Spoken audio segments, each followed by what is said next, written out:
Live from Stockton, California, by way of Nashville, this is the Inside BJJ podcast. And today's special guest is the one and only striking master, the baddest dude ever known, a black belt under Boz Rutan. Ladies and gentlemen, Duane Bang Ludwig. And also on the show, one of the baddest dudes in Jiu-Jitsu, 10th Planet, black belt, and one of the best songwriters I've ever known. Because Eddie got dominated. Ladies and gentlemen, give it up for Brandon McCaghren. And your host, he's filthy fucking rich. He's filthy fucking cheap. He doesn't leave a tip or pay me. Give it up for the multi-million-dollar black belt champion, Tim Freeman. That's right. This is the Inside BJJ podcast. Oh, thank you very much, the one and only Big MF. Welcome to the podcast, gentlemen. It's awesome to have such a great talent on the show at the same time, man. My mind's going to explode here. I want to jump right into UFC 270 last night. Big fights, and I'd like to get your feedback, and I want to start with Duane. Overall, how would you rate the main card without getting too specific yet? What was your overall kind of what was your overall instinct on the event? It was worth the money. It was entertaining. A little bit of a layoff, and now we get back to running some shows again. So it was a nice display of current mixed martial arts, and I guess we could leave it at that. It was well worth the money. Yeah, I mean, I thought it was too, but $75 now for the UFC. I was like, damn. He's gonna have some friends over. They each chip in a couple bucks. Gotta handle inflation. Yes, right. Gas is $5 a gallon now. Yeah. Oh, in Colorado, it's I think it's $3 a gallon here. Yeah, well, I would love to pay $3 a gallon at this moment. I was just in California this weekend, or yesterday actually in San Jose, but I was surprised with the gas prices as well when I filled up the rental. I was like, whoa. $4.85 in San Jose. Yeah, you want to fill up before you get to San Jose. The Bay Area is higher than everywhere else too. So, what do you think about the UFC, Tim? I mean, I thought it was a good card. I really enjoyed it. I like the Moreno fight a lot. I like the main event a lot. Yeah, I mean, I thought that those were pretty damn great fights. Let's talk about the Moreno fight. Sure. I thought Figueiredo was kind of played out. This was my instinct going into it. This is why I'm not an expert analyst for the UFC, right? I figured, you know what? I think Moreno's got his number. I think if they have another fight, it's not a bad take. It's going to be the same thing. This is what I really thought. And then Figueiredo came out and was a much more disciplined version of himself. And by the end of the fight, I was like, damn, I think he won the fight. Like, I think it was a good decision. I think it was the right call. What do you guys think about that? Who won that fight? Brandon, I'll go with you. I scored it for Moreno, but it was a pick 'em. It really could have gone either way. There was no way to really argue for this guy definitely won 3 and this guy definitely won 2. So, yeah, I thought it was really close. I thought it was a good fight. It was super entertaining. And like you, it was nice to see Figueiredo mature and develop. Like, he's not done getting better. So I really enjoyed seeing that. What do you think, Duane, about the I thought decision? It was an amazing fight. I always love Moreno. Just his heart and his spirit that he brings to the cage. He just seems like he enjoys it, like he's a child fighting in the cage at the highest level. So it's a good reminder not to take life too seriously. But I do feel that Figueiredo, how would you pronounce his name again? Figueiredo. His last fight with Moreno, didn't he miss weight for that fight? Yeah, I believe he did, right? I think that was the fight that he missed weight. So, and the word that you used when you described it was he was much more disciplined. And I think you're right, 100% correct about that, because he made weight this time. He looked ready this time. He wasn't depleted. I think that Moreno caught him on a bad night last time for whatever happened going into the fight. I don't think he was his 100% self.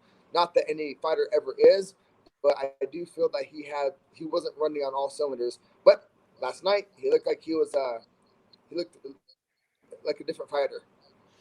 Do you guys think that Was the knockdown, was it at the end of the third round when Figueiredo kind of knocked Moreno down onto his rear end, like right before the end of the third round?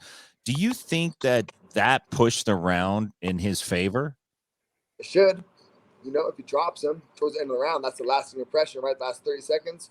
Muhammad Ali He had style, 3 knockdowns. See? So it's just looks good, right?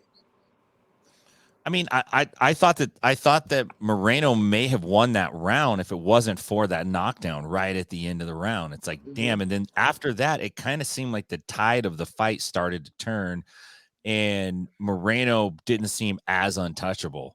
And Figueiredo seemed like, hey, he has a real chance. Like this is not going to go like the second fight went. That was the impression that I got just kind of watching it, and you could kind of see the tide change, but you know, it still wasn't super definitive. Like, are these guys going to have a fourth fight? Like, what's going to happen?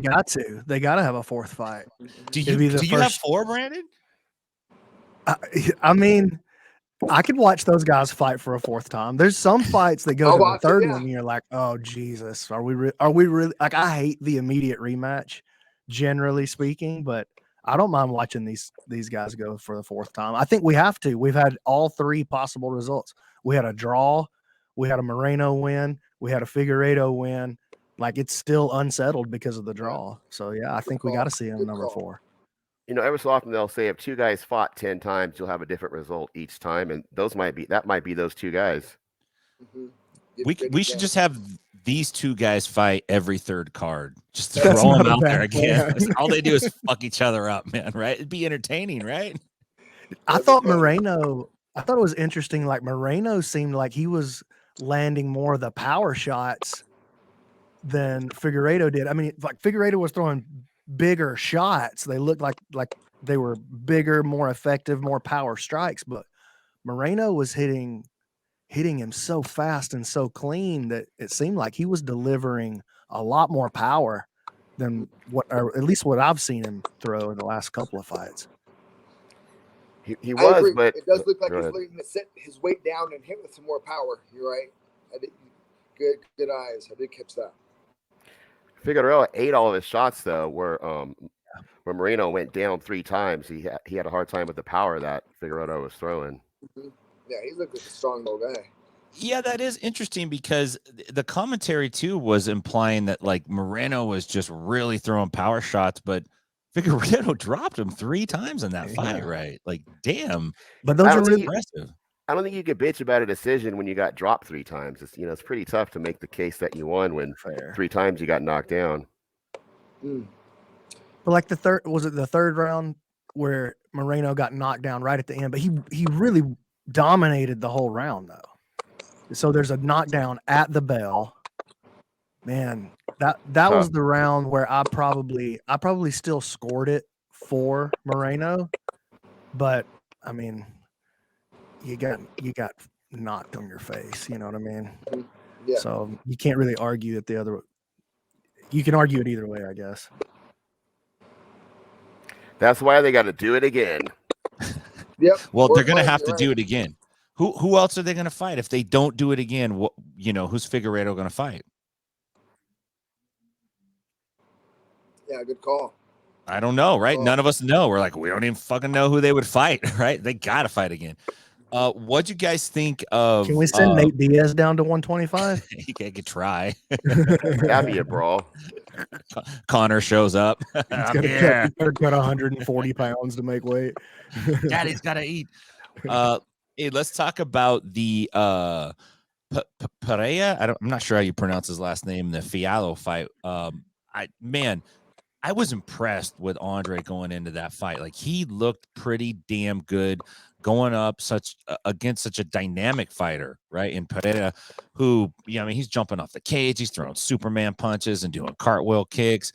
And Fiallo just kind of like reminded me of an old school Brazilian dude that should have had like the old bad boy shorts on, was just kind of like settled down and just fucking threw straight punches and did a nice job, I thought, considering who he was up against.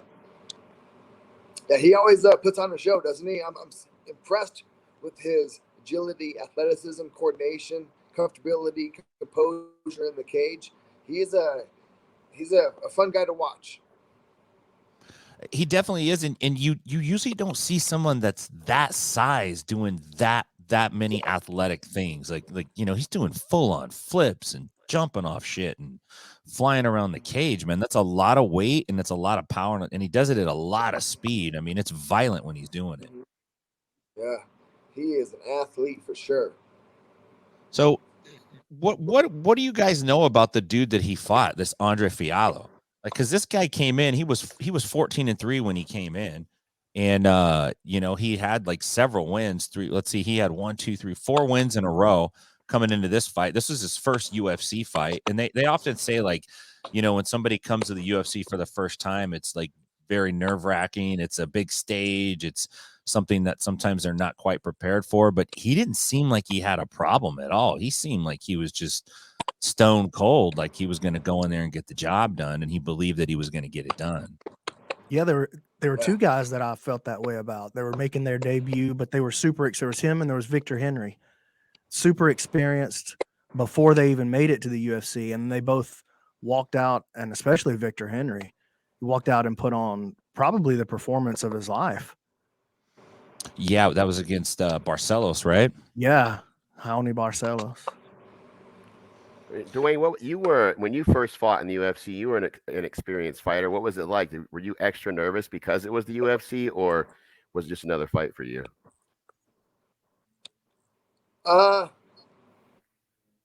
It's funny is I would get so scared that I would not be scared. It was like, you just have to focus on what you could do, and all I remember just focusing, waiting to have happen was the ref say, "Fight." That's all I was just waiting. Like, let's just get this going, because I was just so much anticipation and waiting for the show to start. You just drain yourself sometimes. So like, let's just get the fight going. So I was so scared, and then waiting for him to say, "Let's fight." That's all I could focus on, and it actually helped me calm my nerves. But that's one thing I tell my guys, and I used to try to tell myself towards the end of my career was, if this guy came into my school tonight, I'd probably just whip his ass. There's no difference. It's in the cage. So shut off the camera, shut off the fans, listen to your coach, feel the flow, and activate your game plan. So it took a long time to figure that out, to focus on what you can control, and that's your performance. So all the interviews and TV screens and the cameras and thousands of fans, it's not even there. Focus on what you can control. And it took me a while to figure that out. But again, my first UFC fight, so scared that I wasn't scared. It was crazy. It's interesting you say that, because when I watch fights, it seems like there's kind of like 3 distinct sections of a fight. And what I mean is, there's the whole, like, I'm in training camp, I'm getting ready, we're working on the game plan, it's going great, blah blah blah, all that. There's that part. And then there's the, like, we're getting in the airplane to fly to the actual city we're going to fight in. And I feel like that turns into a distinct, like, phase. Like, training, that stuff's gone, and now we're in, like, fight week, and then there's fight day, and you kind of get, it's kind of like you're waiting, and then the closer you get sucked through it, and it starts moving fast, and eventually it's like, oh shit, I'm in the octagon right now, like, fuck. Yeah. Like, can I just have a couple more minutes to be prepared? Yeah. And then after that, there's the whole, like, reflective stage of it, where you're looking back on it, you're thinking about what you did right and what you did wrong. Is there any phase of those 3 that's more important, or that could make you or break you? Do you see people do really good in training, and then fight week, they just completely can't handle it, or they kind of, it gets in their head afterwards? Yeah, sorry to interrupt. Not to that extreme that they like, pulled out of the fight or anything, but I have seen a lot, which is the case for most people, actually, is they perform much better inside the gym rather than the actual octagon. As you can obviously understand why. And then there's some people who show up for the fight day, and not one of those guys that come to mind was Clay Guida. And I haven't actually seen this, but many stories that he would just get worked in the gym all the time. But fight day, he could turn on, and that's when it matters most if you're actually a competitor. But there's far more people who could perform in the gym and not so much in the actual octagon. For most of my fights, to be honest, inside the gym, I won most of my sparring matches over all the years. I feel like I won at least 90% of them. But fight time, the nerves and not being as comfortable with yourself, it can cause some friction and interrupt your flow if you allow it. So that is an interesting piece, the psychological aspect. Now there's a lot more mental coaches in the game. I think it would have been nice to have the knowledge of that back then. Oh, sorry guys, lights went out, but I'm still here. It's gonna move. Turn the lights back on. Bam, there we go. Duane claps and they come back on. But yeah, there's definitely there's definitely multiple areas. Obviously, like you said, there's the training. There's the time you fly to the arena, to the venue itself, and then after the fight. You can make them all different, or you can make them all the same, and then start realizing that this is what you do each and every day. So you train, you get up. If it's in the actual gym, your academy, dojo, whatever you call it, or the actual octagon, it's just against another person, no matter the location. So it took a while to actually figure that out. But you can make it whatever you want mentally, right? It could be the best thing in the world or the worst thing, depending on how you. How about you, Brandon? How's your nerves in such training and then leading up to an actual match? I've always been the kind that was way better in the gym than in the day of. But it probably took me, so I competed a lot all the way up, like white belt, blue, purple. It probably took me until the last year and a half of my brown belt before I went, oh, this is how you're supposed to compete. Like, this is how your week is supposed to look. And like, for me, I had to just get to where I could, I needed the training week to feel exactly like a regular week. Like, the more I went outside of, okay, I need to do things differently. I'm the kind of dude, I just have to be in the gym every day. I need to be a martial artist every day so that it just feels like another day at the office. And once I kind of settled in on that for myself, that's when I started having the most success that I had as a competitor. But I know everybody, man, it's different for everybody. You know, like some people, they got to have a certain playlist going. They need those triggers, and they got to have, 6 weeks of hard discipline leading in. But for me, until I learned to just be like a martial artist every day, it was always like major anxiety for me. But once I got that down, I was really loosened up to kind of be my best version of myself, or at least what I was capable of on fight day. Yeah. How important is it that people have their own kind of methodology or way of getting ready? Because I see this, and I felt this early on where you try to do what somebody else tells you should be doing. Like, you should be doing this. And then you're like, oh, I should do this because this person, they seem to know more. And then somebody tells you, nah, you should do that. And now you're like, you're not even sure what you should be doing. And your instinct might be to do something totally different. Like, how important is it to kind of have your own way when it comes to like handling that process? I think it's super important, but I think you have to taste a lot of different ways before you settle in. Like in the beginning, all you know to do is just listen to other people and their experience. And, like we were saying, there's so many different ways to skin the proverbial cat or the actual cat, if you're into that kind of thing. But I think you got to taste a lot of different ways, just like not one diet is for every person. Like some people need, more fat in their diet. Some people can tolerate more fat in their diet. Some people can't really tolerate any carbs in their diet. So I think it's just different for each person, but knowing there's just no way to know until you get in there and taste. Yeah. I mean, I think you're right. And it's funny you said that, Brandon, because I felt like I couldn't put anything together competitively up in my head until all the way till almost the end of like my last 3 kind of forays into it, where it's like, oh, this is how it should have been. I was making such a big ordeal out of it and a spectacle out of it just up here, not, you know what I mean? And like losing so much energy up here instead of actually like, being in the moment and enjoying the process and going through it. you create all these like false narratives and insecurities in your own head. Like, oh, like most of the pressure that I ever received, I created for myself. You know, most of the my family doesn't care if I win. They love me exactly the same whether I win or lose. They don't care about that. They just want me to win because I want to win. You know, like they're not taking any real value from that. The people that you train with, they know who you are. They see the work you do.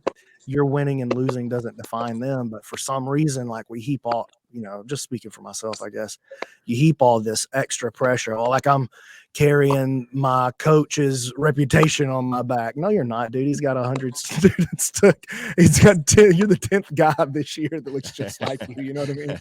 Like, you know, you carry all these extra insecurities, but most of the pressure that I ever created it was just pressure that I made for myself as a result of my own like anxiety and insecurities, you know? Yeah. I mean, I could see that's the case most of the time, right? Well, the other thing about UFC 270, and you're talking about people who didn't succumb to the pressure, was my favorite stripper, now fighter, Vanessa Demopoulos. I'm going to miss her. She gave up stripping, but she kicked ass and scored a sick armbar. I didn't what oh, that was that on the undercard? That I was didn't the catch undercard. Yeah, I didn't catch the undercard on that. She gave up 13 years of stripping to step into MMA full time. Is that the story? Yeah, that was Vanessa Demopoulos. Demopoulos. Yeah. That's Matt's favorite storyline from the event. Well, I was a little bit sad that, you know, I'll never get another lap dance, but I'm very happy for her success in the octagon. Yeah, right. For 100%. Hey, let's funny though. She said that the stripping she did and being on the pole really helped her do jiu-jitsu really well right off the bat. Did she really say that?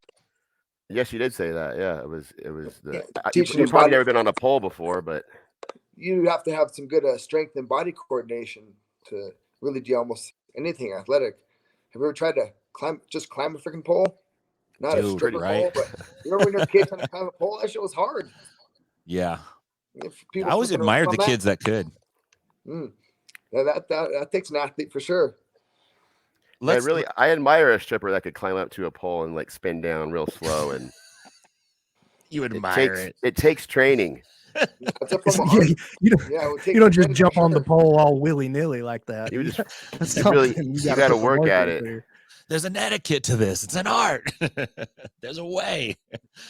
What do you guys think about Nurmagomedov and Stamen with that guillotine choke from hell, man? I mean, as soon as he locked that on, it was like, oh, this is over. He beat him. Brandon, that'd be your department, sir. Well, I was actually just going to say he beat him up so bad right away on the feet. His striking looked so clean that I think he just had him terrified. Like he had him frozen with his striking. But yeah, the guillotine was beautiful, but it was really the striking we kind of expect you see a Khabib's cousin on the card. You're like, oh, well, this guy's going to be a grapple machine.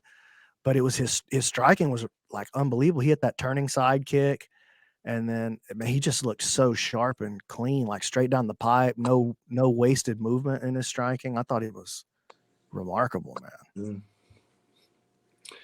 He was sharp. He was able to. That's a great idea, obviously, right? To land some strikes, create desperation, catch him on a shot. It's a good little game plan. Yeah, and it worked well. And you know, I'm not a big fan of the guillotine in MMA because it seems like 9 out of 10 guys just squeeze the head for a minute and a half, and then the head gets popped out, and now they're on their back and they eat a bunch of punches for the rest of the round. But that was different. You know, that wasn't just like your dad's regular guillotine. That was like that's the number 2 submission in MMA. Yeah, that was sick, man. It's one of those moves that's risky, but when you have a good one. Rick Kuhn did that. Yeah. Ah, man, I think we talked about this before. The Fightnomics. Oh, yeah. So go ahead. No, I'm sorry, Duane. You were chopping up there. You were talking about fight. You guys are aware of the statistics in MMA? Are you hearing me? It's choppy. Yeah, it's cutting out.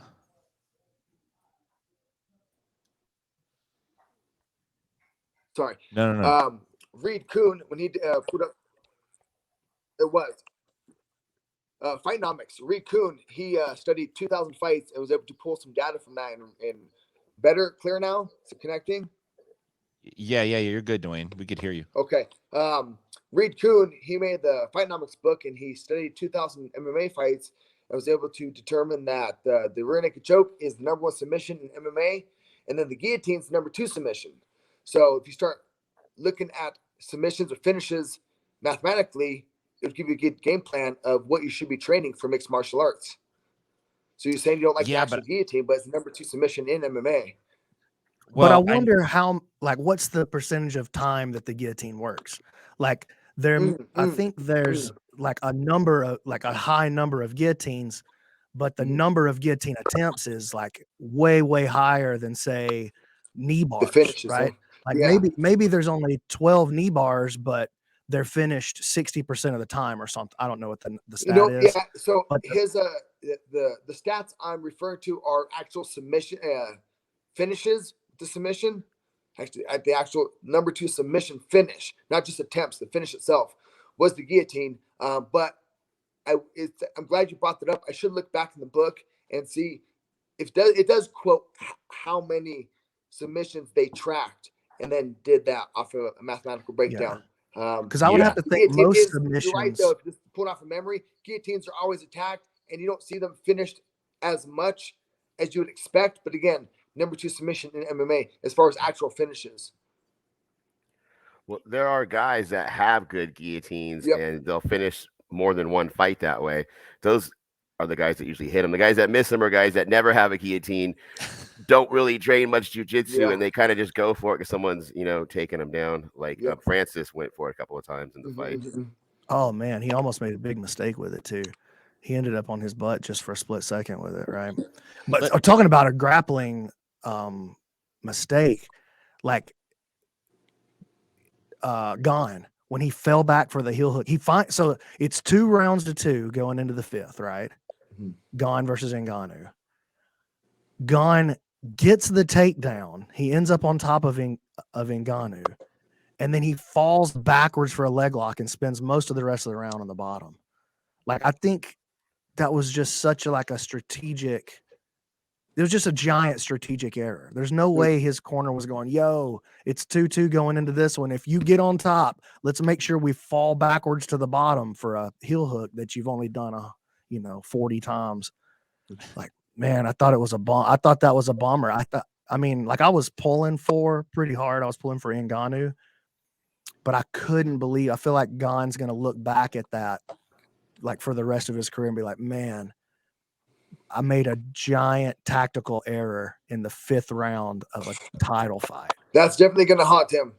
I'll be driving to the grocery store to get some stuff and have some flashbacks come with some errors I've had in my fights. I still don't let them go. But they tend to linger. Just driving back, just crush a carton of milk in anger. They pop in the memory box every now and then, though, for sure. And it's you got to work through those times. I did see that, and I know what you're saying, but if you look at the judges' scorecards, they only gave Gane like 1 round on the cards, which was like, damn, man. I thought he won the first 2. I thought going into the fight that Gane had an excellent chance of winning the fight. I just felt like he did. He's a good stand-up fighter.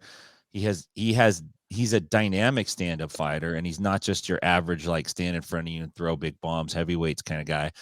And he does have a heel hook submission, so he probably thought, "Ooh, I'm gonna break off another one." But not a great idea against a guy like Francis, because he is so strong, he is big, he's fast. You don't want that dude on top of you. And it looks like Francis has been doing some wrestling. He looked good. Lot. Yeah, and the other thing, I want to throw this out there. I felt like Gane made a mistake when he was wrestling up. He got an underhook, but he stayed right in front of Francis, and he never cut an angle. And then Francis just kind of like pushed him back down onto his back, and he had no kickstand or support behind him to kind of keep up. I I thought he was going to get back up to his feet faster than what he did. Come out in the 5th round. I can't remember which. They had a couple grappling exchanges. It was in one of those grappling exchanges. Most of the grappling exchanges happened against the fence, though, right?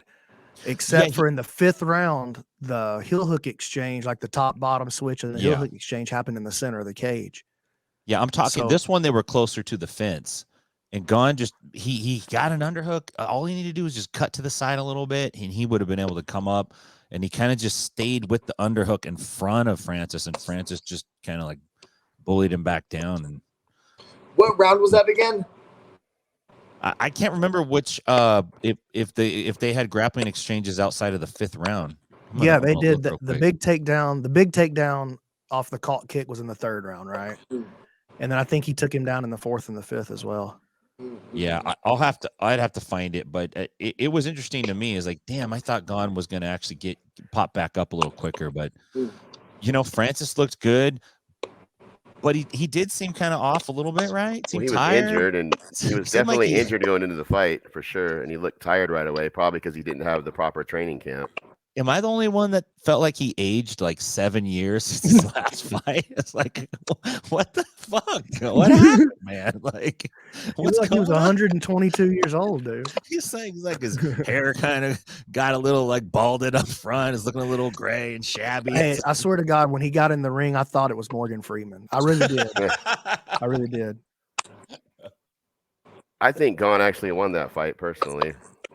Yeah, you do. I think he won. I think he should have got the last round because he had 3 submission attempts, and Francis had none and didn't do anything other than just lay on top of him.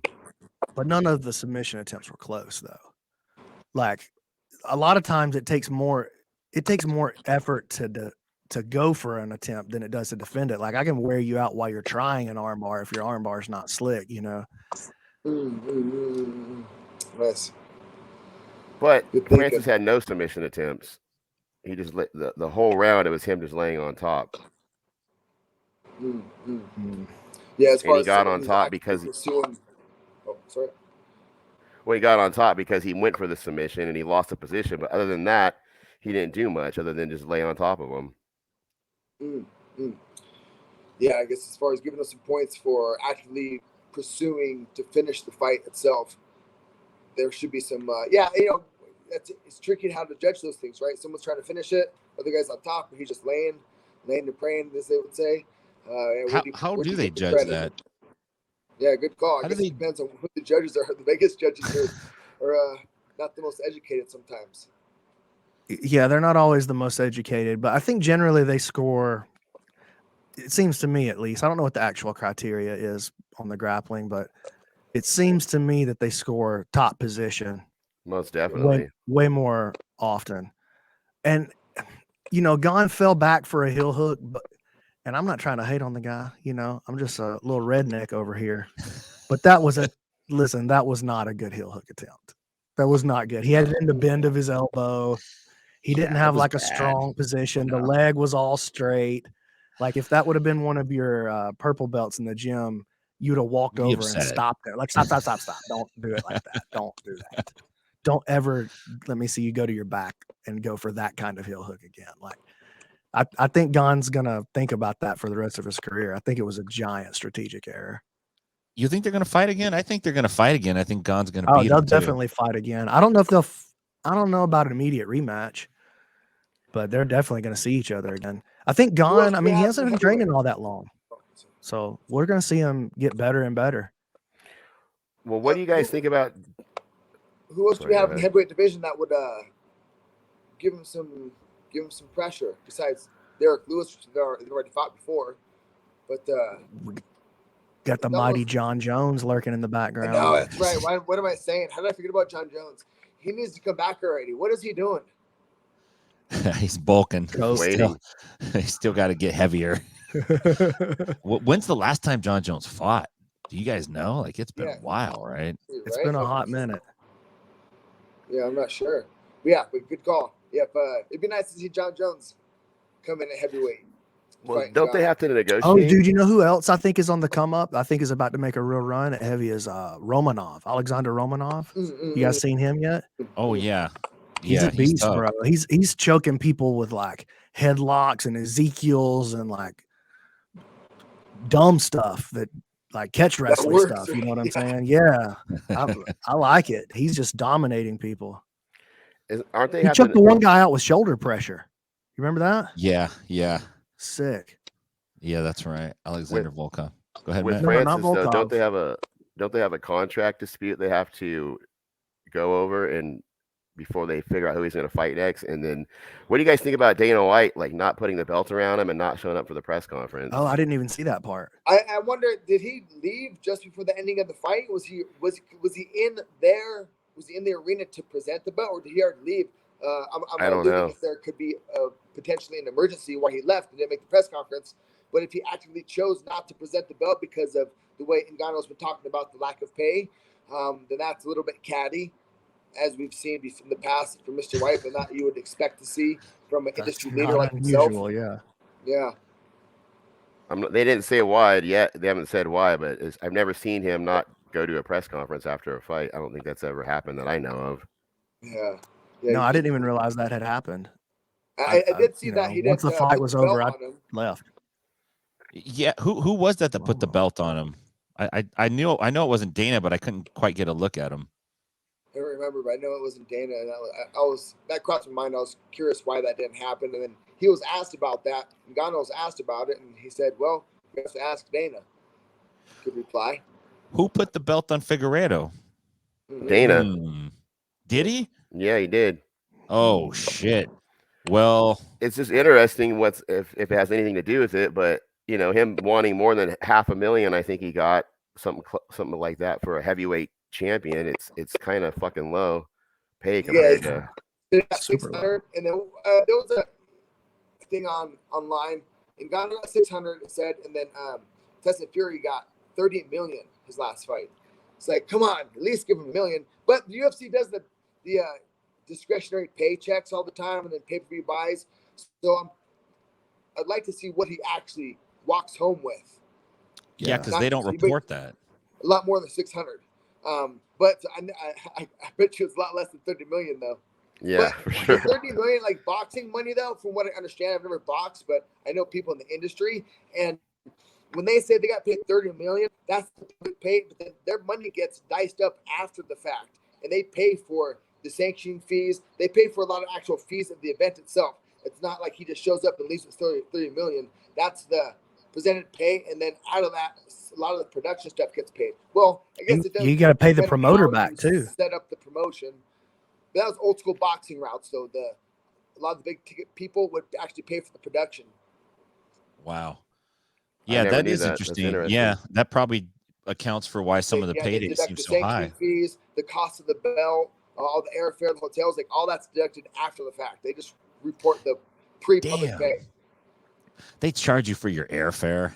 They charge you for the belt. Yeah. Well, someone's paying for it at some point, right? It just depends on what the tally marker you put it under.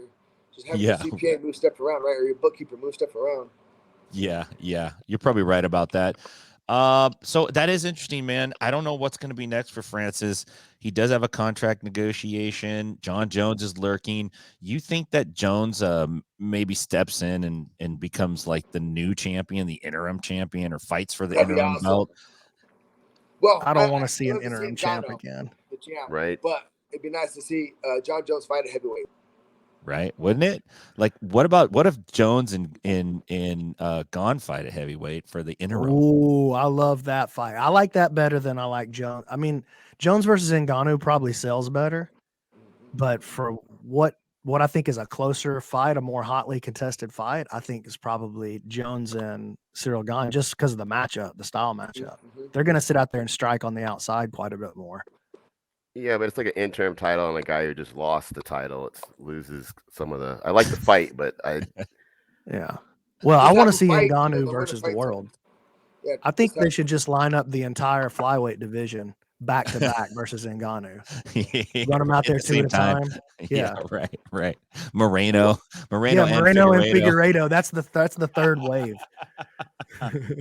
It's interesting to see what Francis is going to do with this contract dispute and the money that he wants. So sometimes sitting out could cost you, and sometimes it could make you a lot of money. It's a tricky game to play. Doesn't he have a auto extension of one fight? Don't they have a champions clause though? Where he, I think if you win the title, you do. always. Yeah. But he wants a shitload of more money, or he's saying he's not fighting. Well, what's he gonna do though? He's under contract. Yeah, that's the UFC. They have tight contracts. Their guys can't go to another promotion unless they say it. They're locked in. I know that for a fact. But have you seen anybody go against the UFC and win? Like Nate Diaz kind of played hardball and came up on it a little bit in the negotiations for the Conor fight. Yeah, and that's for a Conor fight to make that happen. But one of the few. Usually it doesn't work. The guy, I mean, Randy was successful for Randy Couture, was successful for Tito.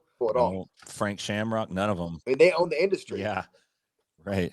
Yeah, they made those guys disappear almost from. Yeah, I mean, those were the biggest names in the world at the time. You know, think about how Frank Shamrock was on top of the world. Like as far as fighting was concerned, Randy Couture was on top of the world. And when they went against the UFC, man, it's like they were wiped from history almost. Who else? It was Jens Pulver too. Jens Pulver left that as the lightweight champion. Yeah, and they just closed the whole division now. If you're not going to be the champion, watch this. We don't even have a division. It doesn't exist. Yeah. Yeah, it's like you never had a belt. That's interesting. I didn't think Jon about Jones that. Came up pretty good with playing hardball with the UFC. He's kind of got paid what he wanted more than once and threatened to sit out. But not very many guys have. No, it's not. The odds aren't in their favor going against the UFC. I mean, Randy Couture doesn't exist hardly anymore. Like new fans don't even know. A lot of people don't even know who Randy was. And to see like Don Fry and the old school guys, like you just said, Frank Shamrock, Ken Shamrock, you know, since Boss Rutan still has some play in the game, but a lot of these other people, Pat Miletich, Pat Miletich was man, I used to love that guy. I still love that guy, but you don't hear of him at all. You barely hear about Matt Hughes. Anyway, I love all those guys. I do too. I think they're not really interested in people learning the history that much, but I think it would be better for the sport and for the company, even if people got more connected to what happened in the past. New fans don't know that much about the older fighters. It doesn't seem. Yeah, it's just always the next new hot wave, hot ticket, new happy person with colored hair.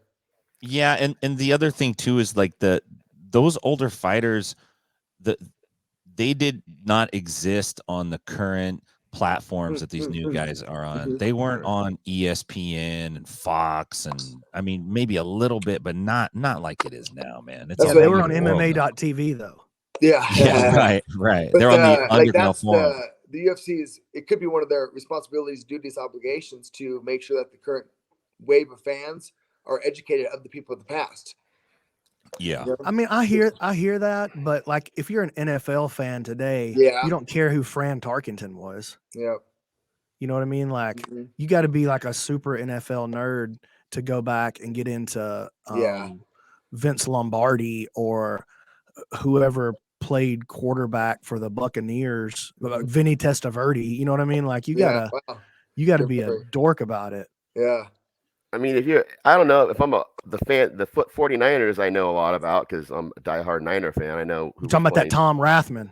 30. Yeah, I know Tom Rathman, Roger Craig, Jerry Rice, Steve Young. You're talking about that Brent Jones. But you know, because I'm a real fan of it, and it matters that I was a fan back then. I seen them go through. I seen them what they went through, where they're at right now. So there's history there, and I'm more connected to the team because of the history that I'm connected with. But you're connected to one team though. True. Like, you don't know the same thing about the Eagles. No, I don't. Yeah, because the Eagles are garbage. It's all about the Niners, bro. 49er football fever. The team of the 80s are back. Dude, I just watched a documentary on John Madden on ESPN Plus this morning, and Joe Montana was on there. Anyway, just talking. I was a big 49ers fan coming. I was a Jerry Rice man. Oh yeah, I love the 49ers. I like even more now. So, hey, while we got you on, Duane, sure. I want to get your feedback on Adesanya and Whitaker coming up in February. Do you think Whitaker? I mean, I like Whitaker, but he seems like he's so high octane that he's injury prone.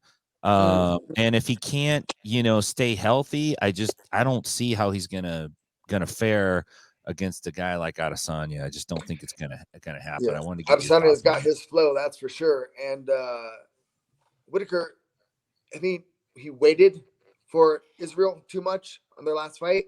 And I think if he actually applies a bit more pressure and stays sharp and doesn't commit too much power initially, but touches his way in to close the gap and hopefully get Israel to lose position before submission, get him behind his hips, trap him against the cage, and then land some shots would be his best bet. But yeah, like you said, he's got to come in healthy and focused and disciplined, and we'll see what happens. But Israel is on his, he's reached his matrix level. He's the current Anderson Silva, so he's going to be on top of his game for the next couple of years for sure, unless he chooses not to be for whatever lack of discipline may occur. But he's at the peak of his career right now.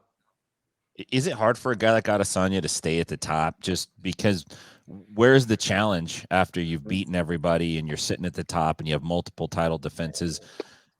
I felt like maybe that happened to Amanda Nunes a little, just almost like, yeah, you're right about now that. I don't That's want to what be happened. champion anymore, Yeah, like that's what fuck it being is. champion. Yeah, I'm not quite sure what motivates him, what his psychological factors are. Yeah. Winning the world title may not have been his goal. His goal may have been, it may be something way bigger than that. I ran into that same problem when I won my kickboxing world title. I was done. I was like, finally done. I can relax now. Get the call 2 weeks later. It's K1 saying you got to fight John Wayne Parr for the tournament. I'm like, fuck. But it's yeah, I'm not quite sure what his motivational keys are, but hopefully they're higher than the UFC championship, just so that he could perform at that top peak level. Are the responsibilities of being a champion, do they wear people down though, to where they get to a point to where they're like, it's almost a relief to not have it? Matt Hughes said that when BJ Penn choked him. Yep, I remember Yeah. that. It guess it depends, psychologically. Moreno looks like he's just having fun all the time, right? So Yeah. I guess it just depends on, again, the psychology of the fighter and what their motivational keys are and where they lie. Interesting. Yeah. I mean, it seems like that happens every once in a while. Not on a first title defense for sure, but like with Nunes, it seemed like it was possible. She's just like, I don't know. I think Adesanya's still got a lot in the tank, though. I mean, he's a massive shit talker. He's got a lot of pride. He's not trying to go out there and lay down for anybody. I definitely think that's going to be a good fight. I mean, Whitaker's he's beaten so many dudes. He has some great fights. Like, he's not an easy task at all. No. I'm just interested in seeing how that one plays out, man. I don't know if Whitaker's going to be able to do it. I hope he can, though, because he's a cool fighter to watch. Yeah, both guys. I'll be pulling for Whitaker, but I can't see anybody in that division staying on the feet with Adesanya. If you can close the distance, and grab him, but who can do that? That's happened to him. Maybe who's put him on his back in the UFC so far? Just the light heavyweight. Who out-grappled? Oh, yeah. Man, I can't think of. I know he's been down once, but I can't think of who it was. But anyway, Shock.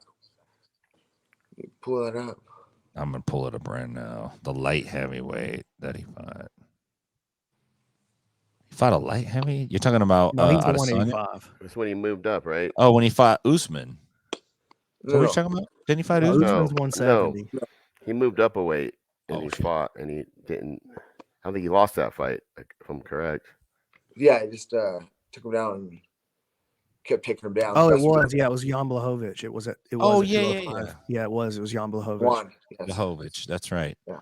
Yeah, and he lost the decision. That was an odd fight. Why did he take that fight? What was the deal with that? Yeah, I think it's a testament to what Duane was saying earlier. Like, his sights aren't just on being the UFC champion. He's not just out to be the champion. He's the kind of dude who thinks that he's trying to leave legacy. Like, I'm the greatest to ever do it. So he definitely has superstar potential. He could be a movie star or what. He could be really big, I think. Yeah. Do you have to win titles in multiple weight categories to be considered in the conversation for greatest of all time? No, I don't think so. I mean, it certainly helps. No, but helps. Yeah, for sure. Who's the greatest mixed martial artist of all time? I'm gonna have to say St. Pierre. Yeah, Who do you have? probably Who do you St. put against Pierre. mixed I mean, martial arts? Anderson Silva, I would say you could make the argument for Anderson Silva. He fought in 2 weight classes. He's the only champion in 1 class. You make the argument for Fedor. He was only champion in 1 weight class. You know, so like if we're gonna call, man, who's really has won titles in multiple weight classes? Daniel Cormier, Frank Randy Shamrock. Couture, BJ Penn. Okay, Frank Shamrock. Okay, I like Frank went from old school to Strike Force and still was whooping ass all the way across, all the way until the end. And he was one of the first. He was like the first version of George St. Pierre. I felt like, you know, he kind of did it all right. Man, he was so far ahead of his time, wasn't he? That's Like, dude, I'll never. The fight, who was it? Igor Zinoviev, where he plants on his back foot and he's just like his heel like almost slides backwards when he plants, and then he lifts him and smashes him into the turf. Dude, that was incredible. He was on such a run back then in that time. He was killing everybody that they put in front of him. Yeah, he beat Kevin Jackson was a gold medalist at that time. Yeah, just armbarred him like instantly. Made it go like, it made you feel like it was just some random wrestler that came in there to try to take him down. But it like, no, this guy's one of the baddest dudes in the world. Outsmarted Tito. Yep. Yeah, beat him on cardio. Didn't Frank have some? Was it? Frank had some like Shudo fights with Boz, right? Yep, something like that. Yeah, they had some great fights where Frank's sticking his tongue out and Boz hits him and gets a foul because he starts headbutting him in the hand. That was pretty cool shit, man. Actually, but yeah, it's hard to say greatest of all. Anytime you talk greatest of all time for anything, it's really hard to define greatest of all time. You know, it's just like, fuck, unless you've been alive for all time, it's really hard to properly understand the context of your personal opinion. Like I think maybe I could make the argument that Boz Rutan might be the greatest of all time. He was one bad motherfucker. He was. We had a 20-fight win streak when he left. Jesus. Yeah. Injuries, without injuries, who knows what he would have done. Yeah, it would have been nice to have him healthy, that's for sure. But the question I'd really want to ask Duane before we let him go is, what is a better form of karate, Miyagi-Do or Cobra Kai? They both have. It depends. What's the rule say? If the rule says UFC, we got to start in the cage, in the ring. Is it Bellator? Risen? A street fight. It's funny you say that, 'cause I watched the series and I feel like I'm like have qualities of both. Like times where you gotta be, let the tape go by and not collide. There's times to let the motherfucker know. So it's a combination of both. But there's one I side with. It'd be Cobra Kai, not necessarily Cobra Kai, but like Johnny Lawrence.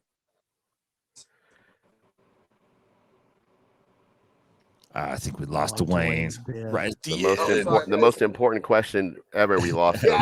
Sorry. Oh no! I feel like he said Cobra Kai for sure. Cobra Kai. So Johnny Lawrence. There you go. That's it. Johnny Lawrence over Danielson. You look back at it, Danielson was kind of the asshole, really, and when you look back at the whole thing, and Johnny kind of had a bad rap. Yes, what everyone says, right? Hey, I want to remind our viewers, our listeners, that they could check out courses.bangmuaythai.com if they want to get enrolled online. You want to learn striking from a world-class striker. That is the place to do it. And the way technology works today is everybody's doing everything online from any fucking where, right? COVID has taught us that. So I encourage you guys. COVID on bangmuaythai.com. Yeah. You don't even have to wear a mask. Shit. So I want to encourage you guys to do that. Duane, it's always a pleasure to talk to you, man. I really appreciate your insight. Thank you so much, man. Best of luck, and we'll talk soon, brother. Oh man, we lost him right at the end, too. Fucking A. That's right. Just freeze his face right there and leave it. Just leave him full time. You start talking shit about him, he's still there. He's like, I gotta say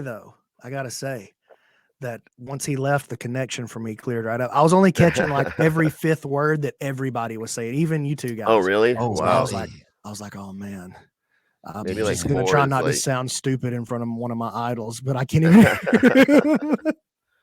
Well, I say he's one of my idols, but to be honest with you, Matt Freeman is my real idol. Like, Duane Ludwig is cool and everything, but for me he's to never be he's on a never gotten into a podcast, pro wrestling ring and taken a suplex before. dude, I used to listen to Inside BJJ religiously, like religiously. I saw back in the day you bought like a lot of shit on the Amazon link. Yeah, dude, I was trying to support. You know what I'm saying? you were supporting. What are you talking about? Like, Dude, when you would come on and do the tell your wife and kids to sit down and shut up. It's the Inside BJJ. It's like Dude, every time I wouldn't even care who was on. I would just listen to the intro. I would rewind it and listen again. Like, Lindsay, get in here and listen to this. he you would better say, shut the hell up. Tell your wife to go make a sandwich. Man, the podcast like has been so cool and it's brought so much good shit into our lives. Just I wouldn't even be pro wrestling now. I don't think Tim would be 10th Planet, Instructor, Jiu-Jitsu, opening up schools. Like so many things changed for us for the better because of this podcast, and then making friends like you, like meeting people like you. Like we met a lot of cool people and a lot of good shit happened. Nobody says anything. I was like Thanks. like Big MF was born because of the podcast. That's why I got into wrestling, and it's been, You got the crickets. you know what? Hey, I don't wait, need this fucking podcast. It's because of me. I carried you. Every I time- carried this whole show.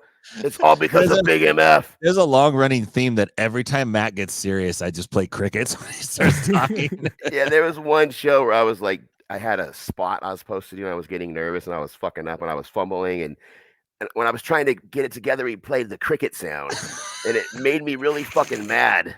Like it pissed, but it's funny now. At the time, it really pissed me off, and then ever since then, he hits me with crickets. You're triggered.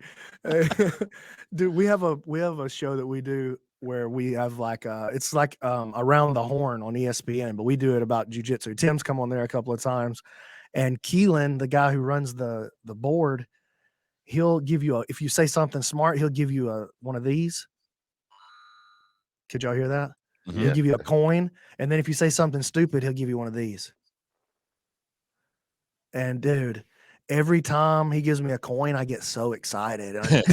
But every time I hear that fart noise, like I take it deep down personal. I know you're right, because when you make a point and then it's like, I just want Keelan's approval now, man. I'm like, dude, come on. Like I'm kind of like I'm waiting for it, and if I hear a poot, I'm like, no bueno.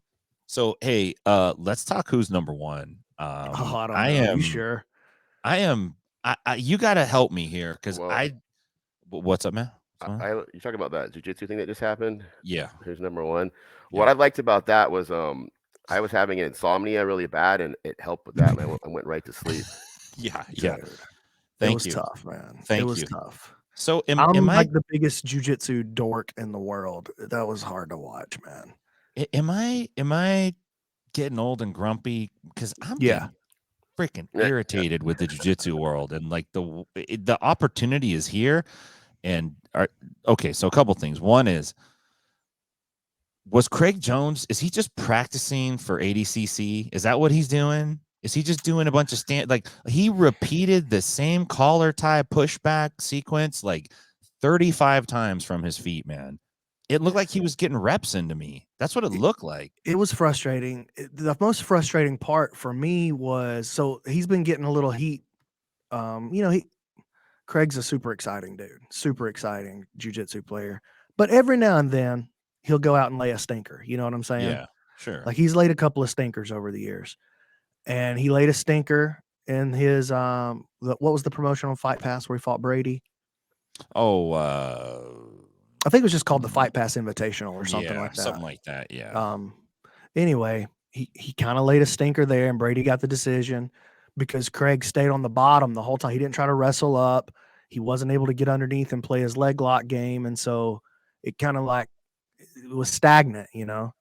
And so Craig comes out before this match and he goes, "You know what, dude? I'm never pulling guard again." But that And that's what he did for 15 minutes. He didn't pull guard. But like he also didn't do anything on the feet. You know, like he didn't replace not pulling guard with anything. Right. Like we just waited 15 minutes for something to happen. And then eventually what happened? He pulled guard. Pulled guard. And he had to. That was the only, I don't know. I'm starting to feel like, man, that B team took an L last night, unfortunately. I mean, I think, okay, in a way, it's like this. Gordon's not competing. Yeah. And so that means everyone's watching Craig. Yeah. Like everyone's already watching Craig. But Craig is the guy right now. I think I can say that Craig's the guy. And yeah, like for he's sure. like he's running with it in Gordon's absence. Right. Okay. So now when Craig steps in to compete against, what is it, Moreno, or I'm not sure how you say Pedro Moreno, yeah. Yeah, he goes up against Moreno. Moreno has no burden at all to put on an exciting match. Like nobody's on his ass going, what was he doing? It's true. It was on Craig Jones to make that match exciting. We wanted to see him. We want to see him do Gordon. That's what we want to see. We want to see him go out, tap somebody out really quick, and be like, hell yeah. But it didn't happen. And he lost because of a guard pass, which the guard pass, it was a nice guard pass. He didn't hold it very long. And he popped back up. He looked content to pop up. And then it's like, oh, that's right. We're doing implied points. I forgot.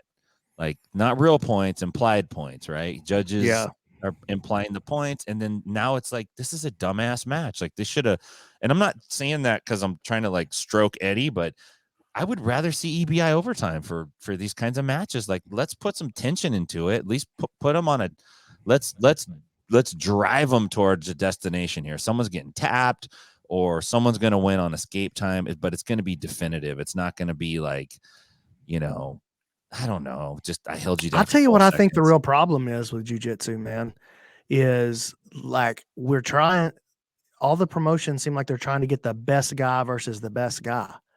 Well, like that guy is the best because nobody can submit him. Right. And this guy is the best because nobody can submit him.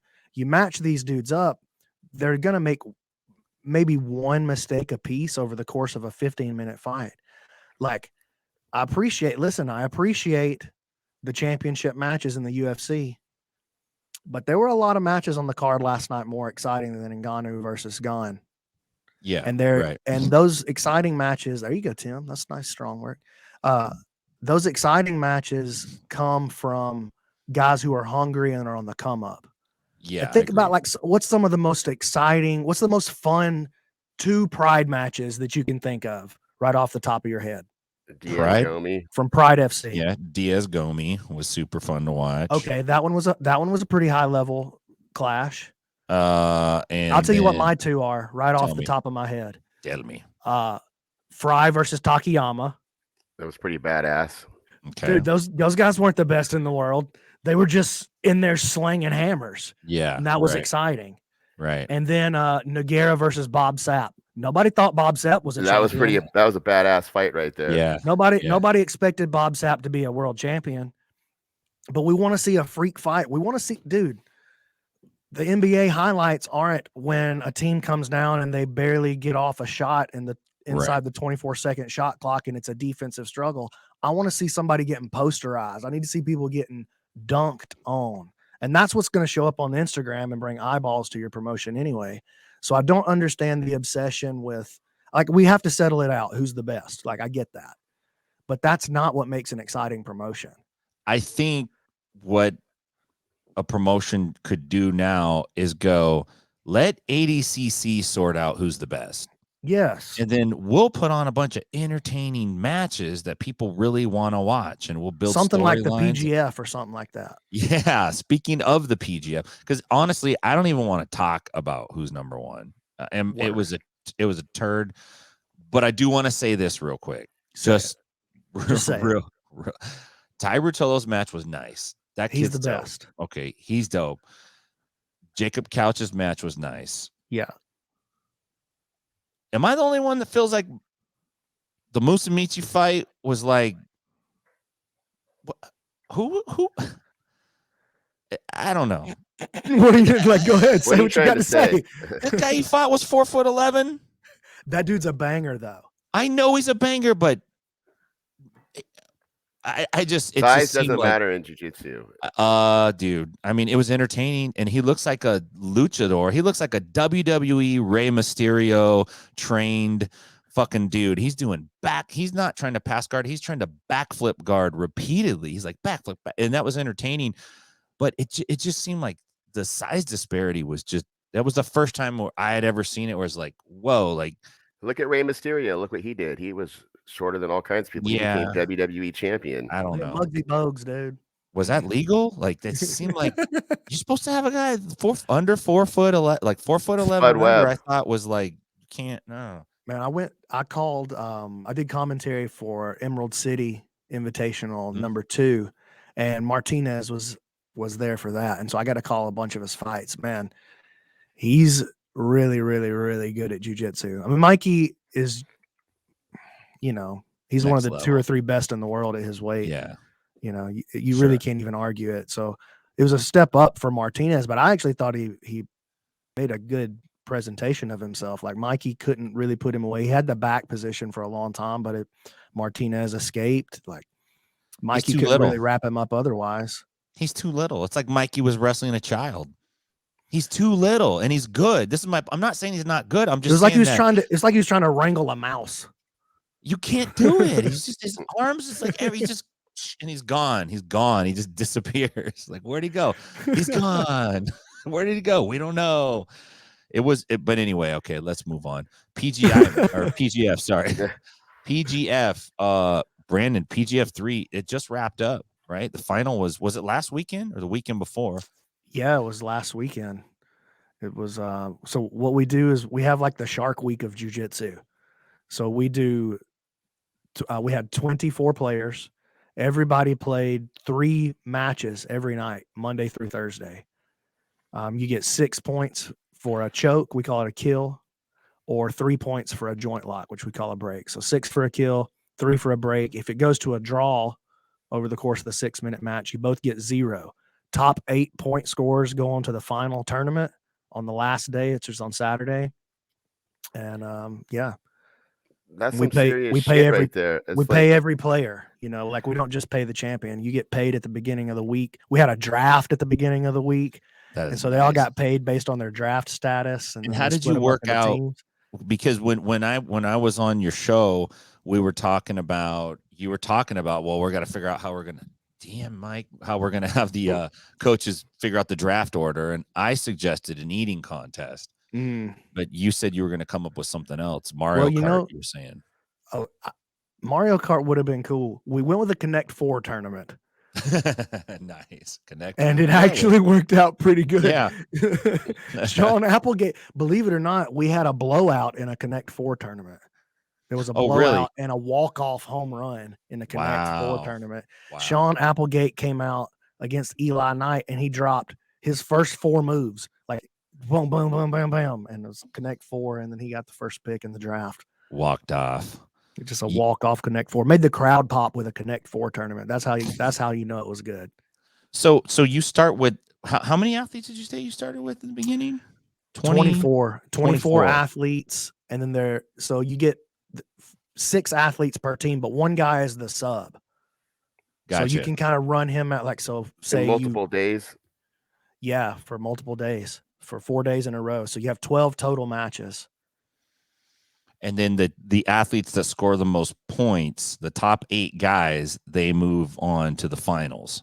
That's right. They move to the playoffs. That's how you qualify for the playoff, basically. That's fucking genius. Really. So I know Giovanni Ortiz. He comes to Open Mat quite a bit up here, and had the pleasure of training with him, and he did really well. It's kind of neat to see him down there and do nice. Those guys are like really talented guys, man. The guys you got out there, like those are high level grapplers. I'm really happy to be out in this area and actually be exposed to all these guys. It's different than California. Like California's dope. California has some really great jiu-jitsu, but out here it's like it's different. It's not any better or any worse. It's like how the dialect is different. You know what I mean? Like the jiu-jitsu's style's got a little different different, flavor. and the Yeah. talent pool's way smaller here. But the level, as far as like who the best guys, are just as good as anywhere in the world. Yeah. You know, there's just way less of us. We're not packed 8 million into a city. You know what I mean? Right. What's the prize that you get when you win the whole thing? So what we did was everybody that got drafted in the first round, I paid them $750 a piece. That's pretty So fucking good. Before you even have to do a match, you get Yeah. 750 in your pocket. And then the second round guys got 500, and the third round got 300, and then everybody else got 100 just for showing up. Oh, I like that. And then the winner of the tournament got an extra 1,000. And then all week, I gave out so the most exciting match every night that ends in submission. It has to end in submission to qualify. And the most exciting match, both of those players got $100, win or lose. I know what you're doing. You're the Decatur Dana White, dude. That's what you're doing. That's what they call me, Decatur White. Yeah, Decatur White. You're walking around with a stack of ones, giving bonuses out. Yeah. I'm over here. I got a brick of ones. Pay real money, so I got it. But one of the things that we did that I thought was so much fun was we opened up. So on YouTube, we do the whole show is free on YouTube. We don't put it behind the paywall, right? Mm-hmm. So it's just free to everybody. And that when you're doing YouTube live, they have the super chat over on the side, and you can like give $5 into the super chat. So I said, well, anybody that, if you'll just name what athlete you want, I'll take whatever money you put in and we'll just give that straight to the athlete. And so we made another almost $2,000 for the week to get to the athletes. So we split another $2,000 out amongst them. And then there was also, we gave $1,000. So the alternate guys, I told you there's alternates on each team. We put all those guys into a mini tournament at the end of the week and just had them we called it the Battle Rama. And the four of them, yeah, they had a Battle Rama, and we gave the winner of that tournament $1,000. So even though he got picked in the last round, he got $1,000 for winning the 4-man at the end of the week. This is so, what you're doing is, it's fascinating, the rule set and the days and like the money. Like, how many of these have you done, and are you making a profit? Can you continue doing it the way that you're doing it? So this was our third one, and season 4 is coming up. We do qualifiers all throughout we have a preseason, regular season, postseason, right? So the preseason is qualifiers. The only people that get into the tournament, you have to go through the qualifier. Even if you don't win it, you get an auto bid. But the rest of the roster is all picked from people who participated in the qualifier, right? Gotcha. And the criteria is, do I like you? Where's the qualifier at? Is it? So we had 5 qualifiers this last time. We did Atlanta, we did Fort Myers, Florida, we did Jacksonville, Austin, Texas. Then we did Decatur, Jesus Alabama. Christ, you're all over the fucking place. Yeah, man, just in and out, trying to find some people who are down with the idea. Yeah. As far as like, can I afford to do it? You know, it's a passion project. Is it sustainable? No. Can you keep moving forward with how you're doing it? Is it, it would not. See, I don't want to lean on sponsors. So I don't want to have to come up with, oh, please somebody sponsor this so I can do something for the athletes. So that's why I came up with the qualifier idea. And so to enter the qualifier, it's $100 entry to get into the qualifier. And so we pulled all the money from all the qualifiers, and that was the pot for the season. Oh, that's a good idea. Yeah. So, and then any sponsor money that came in was just people who see it and think it's cool. Like, I'm not going to go on a sponsor hunt. I'm not a real promoter. You know what I'm saying? I'm just into jiu-jitsu, and I want to have something like that's actually and I'm into sports too. I want to have a sports league for jiu-jitsu. We just never had anything like that, So I think of it like, sort of like we're doing, okay, ADCC, who's number 1, you're the NBA, but we're and 1. I got it. Like there's a dunk every match just about. And because there's no points, and a loss and a draw get you the same score on the board, right? So a draw is equal to a loss. So if there's no submission, you're getting a 0 at the end of the day.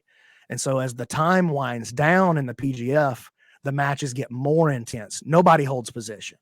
and just waits for the time to end. Because sometimes you have to score those points. You got to get something. You got to. So like you were talking about Gio Ortiz, like he's one of the best black belts in the Southeast. Dane Leak came in from Oklahoma. You know, that guy won 4 matches at the ADCC qualifier on the East Coast. Gio went the distance with Rotolo at the ADCC qualifier. Bro, neither one of those guys qualified for our postseason tournament. Wow. So we had purple, we actually had blue belts making the tournament ahead of them because those guys could put points on the board. Oh, I see. Yeah. I mean, that makes sense, right? Because there's a strategy to it. There's a way to do it.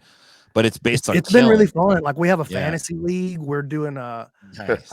We just started working on our NFT project. So we're gonna have like player trading cards. I love it, Brandon. It's really creative. Like no one's ever did it like this before. I don't think ever. I think you got to be crazy to even try it. It's an insane amount of stress on, you know, like you said, you have to smoke a lot of weed.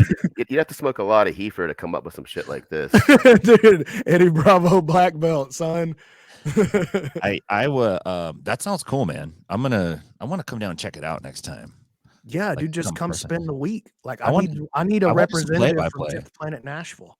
I don't want to do that. No, I'm saying like you sit like one of your best guys. No, dude, we don't have a senior league. You know what I'm saying? Yeah, I know, dude. Jesus, man, that's what I'm saying. Fuck. That's me and you square off in a senior league super fight. We should take donations. I gotta wear sunglasses on all my interviews so nobody can see the bags under my eyes. I know, man. I know. It's terrible, dude. It is what it is. What are you gonna do? Yeah, shit, man. That's awesome, though, Brandon. I think there's so much opportunity in the jiu-jitsu world. I think people are like really looking at it the wrong way a lot of times. If you really get out there and if you put something out there that people want to see, they will pay to see it. They'll put money into it. They'll keep it alive.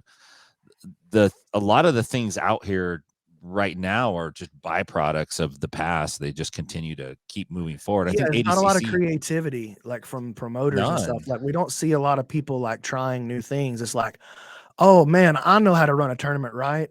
I'm gonna do it EBI rules, and it'll be a 16-man tournament, and we'll do it on a Saturday at a theater. Yeah. Like, hold on a second, dude. Yeah, you're literally the 19th one on Flow Grappling this week. Yeah. And I mean, there was a time when EBI was a super innovative thing. Like, it was like, damn, it's EBI. And there was a time when Metamoris was like, damn, it's Metamoris. Like, this is pretty dope. This is some cool stuff. And I still think EBI is dope. And I'm so glad, like, OG EBI is coming back. That's my favorite thing in the whole world was to watch. My favorite thing, to be honest, was to drive down to EBI and watch it and see it at the Orpheum and hang out down there over the weekend and then drive back home. That was like such an easy drive. I'd go down there with Matt or Matt and Ernest and check that out. That was dope, dude. Like, that was a really fun time. Super fun, man. I'm glad that we got to go to those. A little bummed out that I'll probably not go to any of those like that in the Orpheum ever again. But it was a cool thing. Let us be your new EBI, dude. Yeah, dude. I'm gonna come we'll down. We'll be the new EBI. Hell yeah. I want to. Yeah, dude. But I'm going to EBI. I'm doing the commentary. So are you? Yeah, you are, right? TJ. Yeah, that's dope, dude. That's awesome. Where's EBI going to be at? Austin?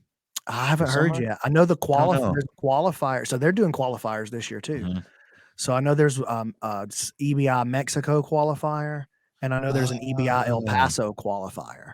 Oh shit! Okay, dang. So I don't know, and even those tournaments are paying out $2,000. Wow, that's interesting. Pissed off at you when you're doing play-by-play over something you said about their match or something? Oh yeah, for sure. One of my best friends, Stephen Aiken, he runs the school down in 10th Planet Perry, Georgia. Mm-hmm. And he used to be out in San Diego with Boogie and all those guys. He was living out there, and he got his black belt out there. And I was calling, I think it was Ultimate Mat Warriors, Boogie's promotion. And Steven had a match. And, I said, I wasn't even really being critical. I was just, to me, it was just like statement of fact. Here's what's happening. Here's what should be happening. Here's what's not happening. Just like say what you see. And Steven, he got super upset because we didn't really know each other at the time. He got super upset at some stuff I was saying about his match. And then he said, man, over time, I started to realize dang, this dude was totally right. And he said I had to go back and make some adjustments to my game based on the stuff you were saying in the commentary. And anyway, he's one of my best friends. He actually was the MC he's the MC for the PGF. Nice. Yeah.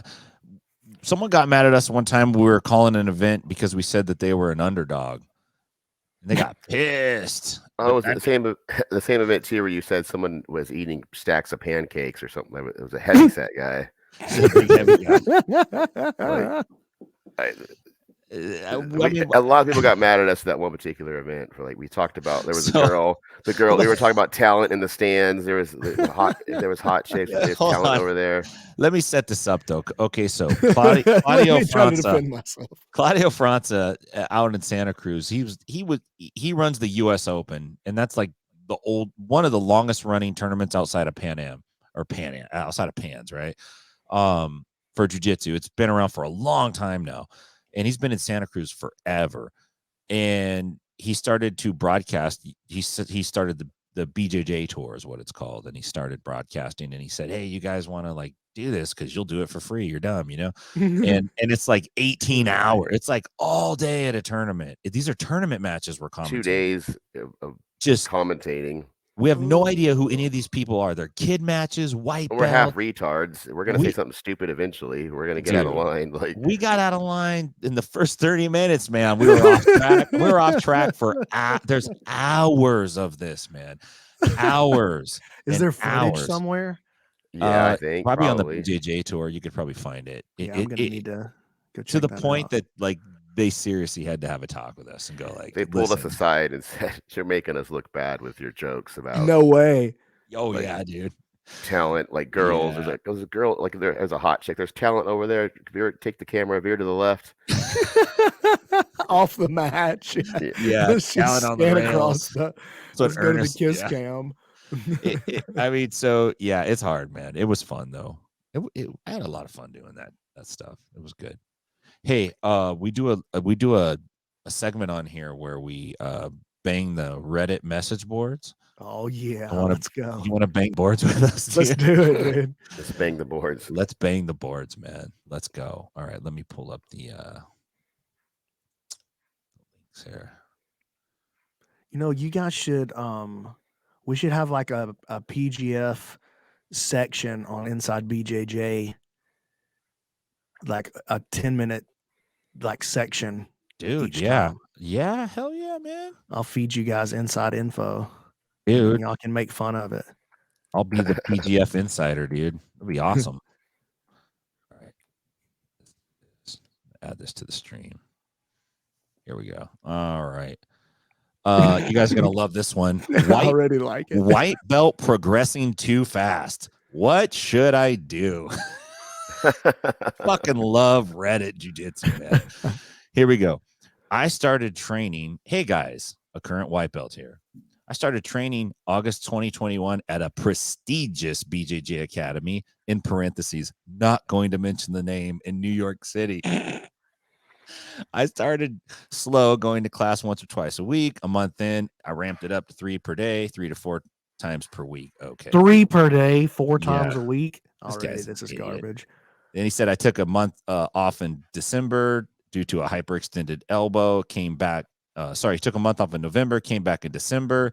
He's a small guy, 5'4", 125 to 140. They always give their weight and their size on all these. They always give their weight and size. There is never not a time when they don't tell you, I've been training for this long, I weigh this much, and I'm this kind of grappler. And whenever they talk about some nefarious match they had in the gym, they always give the specifics about the other guy, and it's always they were way bigger, way heavier, super meathead. And he was such a spaz. He used a lot of strength and not technique.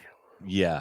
So here we go. So he goes, I struggle a lot against people my size, including girls, even though I could overpower most using strength. I try not to. I try to be technical, blah, blah, blah. And then he goes, 5 months into BJJ, I find myself progressing very fast. And I think my professors see it too. 2 of them told me how impressed they are and how fast I've been learning.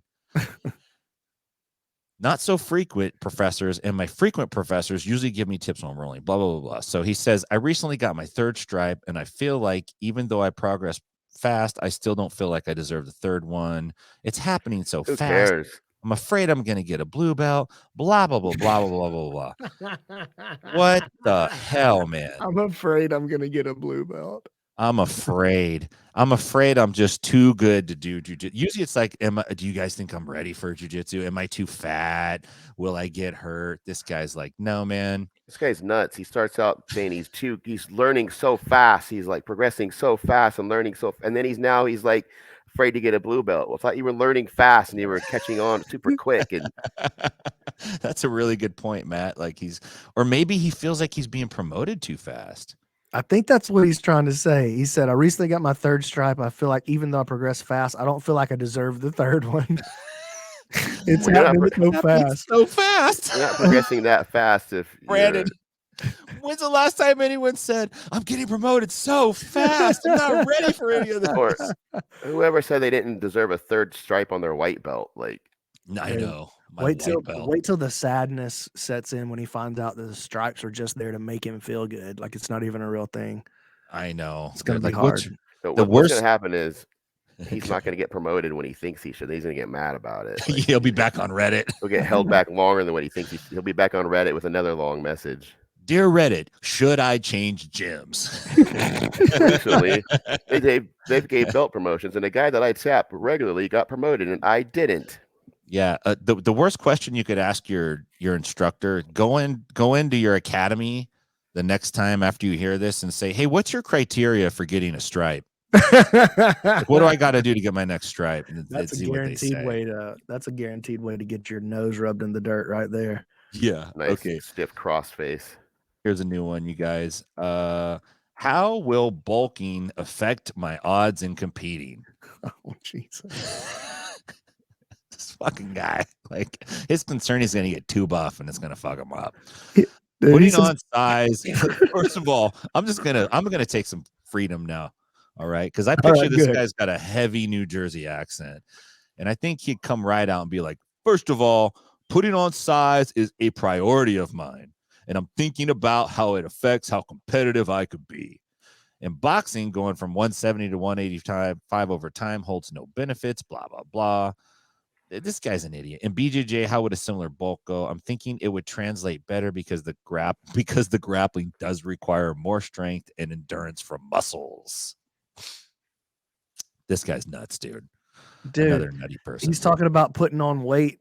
Like bulking is a big priority. He's like, yeah, I'm trying to get to 185. Like, you're a midget, dog.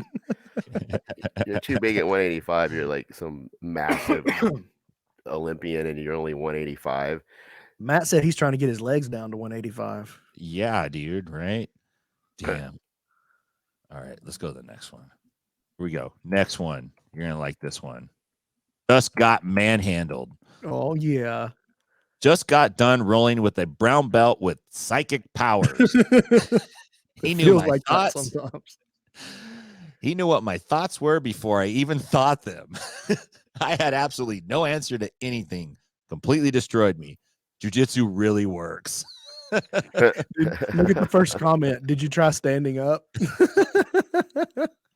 Why don't you just get up? Look at what this next person wrote. This is a much more refreshing attitude than the white belt who proclaimed no one has the right to manhandle me last week. I just don't understand how people can live on the Reddit boards, dude. It's the most like it's the cesspool of jiu-jitsu. Dude, it's so I can't stop reading them, man. I laugh so hard at it. It's so bad. All right. This guy didn't give his weight. He didn't give his weight or his height on this one. No, this is almost like that's how you know it's a troll. Yeah, right. Exactly. Here we go. Fitting in a BJJ class. I talked to a guy at work about BJJ at this one gym and I'm sold. I have my gi and I've just been waiting. He said the big issue is fitting in. Can anyone explain this? And are there any tips on BJJ etiquette? Thank you. Dude, I don't even know if I understand what he's trying to ask. So he talked to somebody at work and then he went and bought a gi and now he's waiting to go to class. Like what? what does he think Wait. the next move is? He's got to fit in first, man. You know he's what? afraid he's not going to be accepted. You got to go down to the gym and hang around the gym. Just hang out a lot. Wear your street clothes. Tell them that you're ready. You're thinking about being a fighter. Loiter. Hang out in the parking lot. Get their numbers. Talk to the ladies. What he should do is show up at a dojo and say he wants to be an ultimate fighter. That's his best bet, and then he'll be good from there.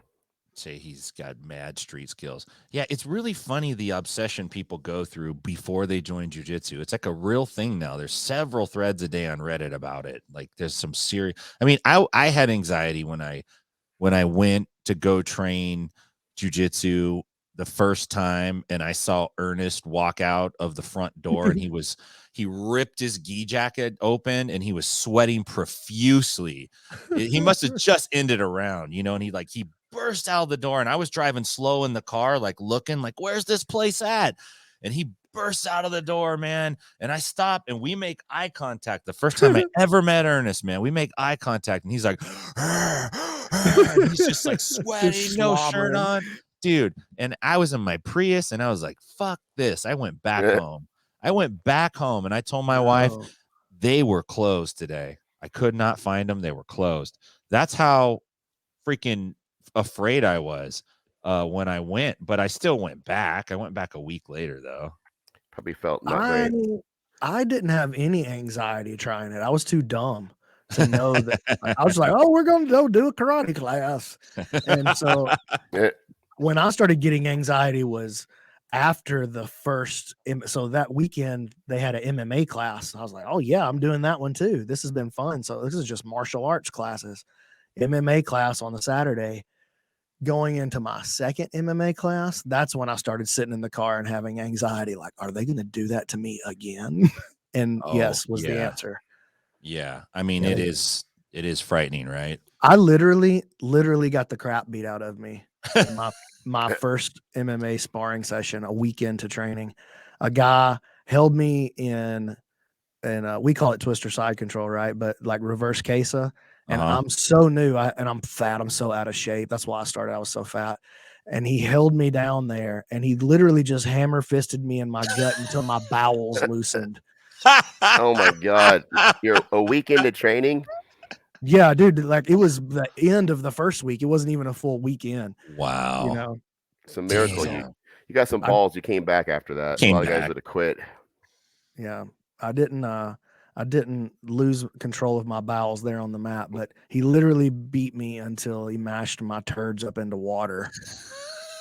And I had diarrhea for like 2 days. 2 days. You go to the hospital. Yeah, no. I have combat-induced diarrhea. Combat-induced CID. Hey, ask Tim Sylvia. That's real. He had it. He pooped himself in the octagon. Right? Dude, so yes, he did. Yep. There should be like there should be a list. There should be some sort of database of all the people who've ever pooped themselves on camera at MMA poop fight. Wing at the UFC poop wing. The poop wing of the Hall of Fame. Dana White does it to the P. Hates him. Like, you're disgusting. You shit on TV. You're weak. You know what? I had to show somebody this video the other day. The Fardo Plata. Do you remember that from Travis Newaza? No, I don't. Was that when the dude farted on the dude's face, like, and the guy threw up on his head? Yeah. Oh, yeah, I remember that. Jesus. Yeah. I had to show that to somebody the other day. They had never heard of it. And I said, well, have a seat right here and let me bring you into the glory of the jiu-jitsu internet. I wonder if to me, this was the apex. This is the top of the mountain. Oh, shit. Jiu-jitsu. Jiu-jitsu is never going to get better than this. Yeah, I'm gonna fire that up. I think we can watch it. Oh, it's got to be it had to be so horrible for the guy just to barf. Like I can only imagine like how bad it was. He had an omoplot and he just put that hot one right on his nose holes there. All right, here we go. Here we go. You guys ready for this? Here we go. All blue belt competitors, make your way over to the bullpen, start warming up. All blue belt competitors, something happened. Damn. Oh, it froze up right at the poot. Yeah, and I lost my background too. Damn it. I think I overloaded my computer. All this for a fart. You I know. overload your All this to see a computer guy. just for a All this to fucking- see a guy get farted on just and another for a guy throw fucking up. fart Hey man, in a jiu-jitsu match. Matt, you shit, should sorry. just reenact it for us real quick. I can't fart on command anymore. I might shit myself. Oh, dude. Yeah. Wow. That's the way it goes sometimes. It's a dangerous game. Yeah, it is. It's a good move though. If you're losing, just fucking if you pass gas so bad that motherfuckers barf. It's a good fucking thing to have in your arsenal. It's pretty impressive, really. I'm not mad at it. No, not at all, man. I'm bummed out that my whole thing just kind of died there. But you look good with with the gray background back there. It looks pretty good. look like an idiot, man. Come on, Dude. it looks okay. It does. Looks like I'm doing a glamour shot, huh? Like, yeah, you like you're at Olin Mills right now. I wanted to read somebody. So Big MF's got a lot of advice. A lot of people ask questions from him over the years. They've sent in like listener mailbag stuff, especially for some reason he especially resonates with dudes that are having problems with their girls. Like he's just that guy, man. He's like, he always has real sound advice. I have really good advice to men in bad situations with women. So we got a question in, and I wanted to read it, Matt, and know if you're down to give some feedback to it. I'm always down to give feedback. Okay, let's do this here. I'll save your marriage, or I'll save your relationship. I'll save your life if you listen to me. Okay, here we go. The question is, it says, "Dear Big MF." I like it already. I need music for this. Dear Big MF, me and my girlfriend. Hold on. Let me set this up. Now that I read the message. You guys, okay, let's do it like this. Ready? Okay. Me and my girlfriend recently experimented. First, we tried a 3-way with a girl. Huh. It seemed to go great. Then we tried a 3-way with a guy. Hey, hold on a second. Hey, fair is fair. The rules were no kissing. She instantly broke them, and I can't get it out of my head. What should I do? Oh, wow. Well, so what say the cat's out of the bag. You've already gone down this road, so what you do is you get another 3-way with another girl, or get another 4-way. Forget about it. You already opened up Pandora's box. Relationship math. This is what we're doing. This is already this is turning into algebra real quick. It's already kind of over. You got some shit in your head that you're not. The only way to get it out is to do some more shit. That's how you equalize it. Do some more shit, like have another 3-way. Make it maybe do an orgy or something. So that way that it's not so bad that she I guess you were upset that she kissed somebody, like not that she fucked somebody, you were cool with that, but the kissing got to you. You're like, you could get pounded, whatever, but if you kiss the guy, so where I draw the line, no kissing. And then she's such a fucking like dirty whore. The first thing she did was she started kissing because she knew you didn't want that. She knew the worst thing she could do was start kissing somebody. And yeah, I think he's in the wrong game. Yeah, I think kissing was too much for him. He's ventured off into some unknown waters here. Yeah, no kidding, man. Wow. The relationship is over. The only hope is fully commit. They got to be full on swingers from here on out. Full on. There's no way. That's the only way. I love how your brain works. He'll never. This guy, if he cared enough about this to write in, he'll never let this go. It'll be stuck in his head forever if he goes any other route other than the one that I prescribed, or he ends the relationship, just walks away from it, gets rid of her. Man, that is some pretty sound advice, man. I think. I'm not sure, but if he takes it and it plays out, right? Maybe he'll write us back. Who knows? I don't know. I want to hear the follow-up for sure. Me too, for sure.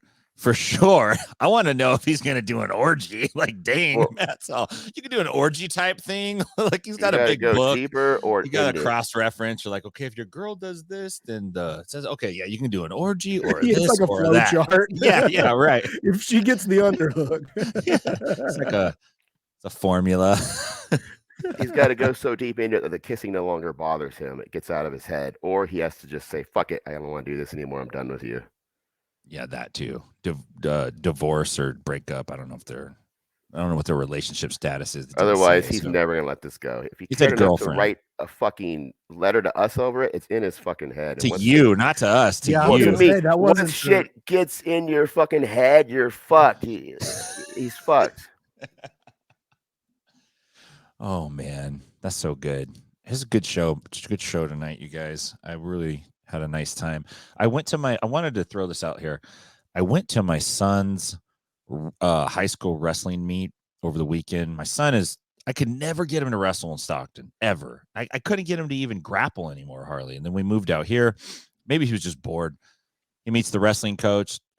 Hey, you should join the wrestling team. Okay, yeah, first day he joins the wrestling team. So he's doing great, loves wrestling. But what I've noticed is the wrestling coaches at these meets, they are very interesting characters, man. They are not normal human beings. These guys, they're fucking weird, man. And there's the ex-wrestler guys, right? And then there's like dudes that are like, this guy wrestled, like it's like some guy in like Sansa slacks and he looks like a mailman. You know what I mean? It's like, who is this guy? Is just his hair's unkempt. Dude, it's wrestling in the South. A lot of the wrestling coaches in the South are just somebody's dad who used to think wrestling was cool, or he watches the UFC, or he was a fan of the Undertaker. He had like the oversized action figure. And so look, we don't have nobody else to run a real program. John, you want to jump in here and try this thing one? Dude, yeah, sure. There was a dude who had he reminded me of Joe Dirt. He looked like Joe Dirt's like I don't know, like separated at birth brother. He had his hat on backwards. He had a long mullet. He was short and skinny. He had a fitted rash guardy style thing, but he was so thin it was loose on him. And he had it. He was full weasel. Dude, he had it tucked into his sweats. And was then this Barn Cat? No.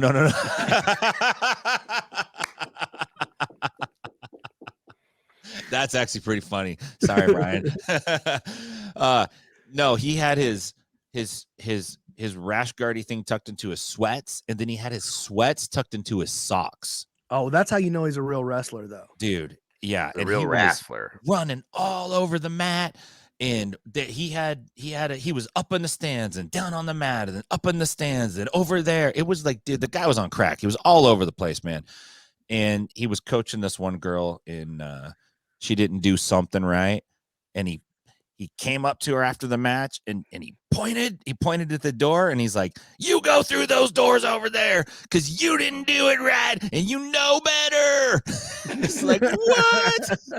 And then he turned around and he ran off and went to another mat. Like, damn. She's just out there crying in the concession stand. She went, okay. She just ran out. He's running so fast that he dips out and takes a hit of the meth pipe, and nobody sees it because he's so fast running back and forth. I just need a bump. Give me a bump. He gets on the mic. Anybody got a bump? She's out there contemplating life with her friends, eating a Chick-fil-A sandwich that she bought for $6. Dude, it was wild. It was wild. Wrestling is very interesting in comparison to jiu-jitsu. And I'll tell you what I like about wrestling is and maybe there are, but I've just not seen them yet. But I'm so sick and tired of the orange belt who has, 12,000 followers on Instagram, and he's fucking got a mohawk and a special this and a special that and his medals, and you see a lot of me in jiu-jitsu, and in wrestling you see a lot of team. It's like you try to like big up a little bit, and the coach is like, bah, just like right on your ass, you know. And I like that. Like my son's team, win or lose, as soon as your match is over, you got to go run sprints in the parking lot. You know, there's no like beating your chest and doing all that stuff. I mean, I like that part about it. That's kind of cool. Whereas I feel like in jiu-jitsu, there's a lot of peacocking, man. There's like a lot of showing out. Yeah, there's a lot of differences. There's a lot of things I like better about wrestling culture than jiu-jitsu culture. Like I don't like at our school, it's not really an issue, but like at most gi schools, like, okay, this is a brown belt. I'm just a blue belt. So of course I can't beat this guy, but I did pretty good. Like that, nah. In a wrestling room, like you're a first day freshman. Well, this guy's the returning state champion. Best of luck to you. And you're gonna go smash heads. You know what I'm saying? Yeah. You don't build those like fake narratives in your head the same way. It's just like, nah, man, you got to square up with everybody.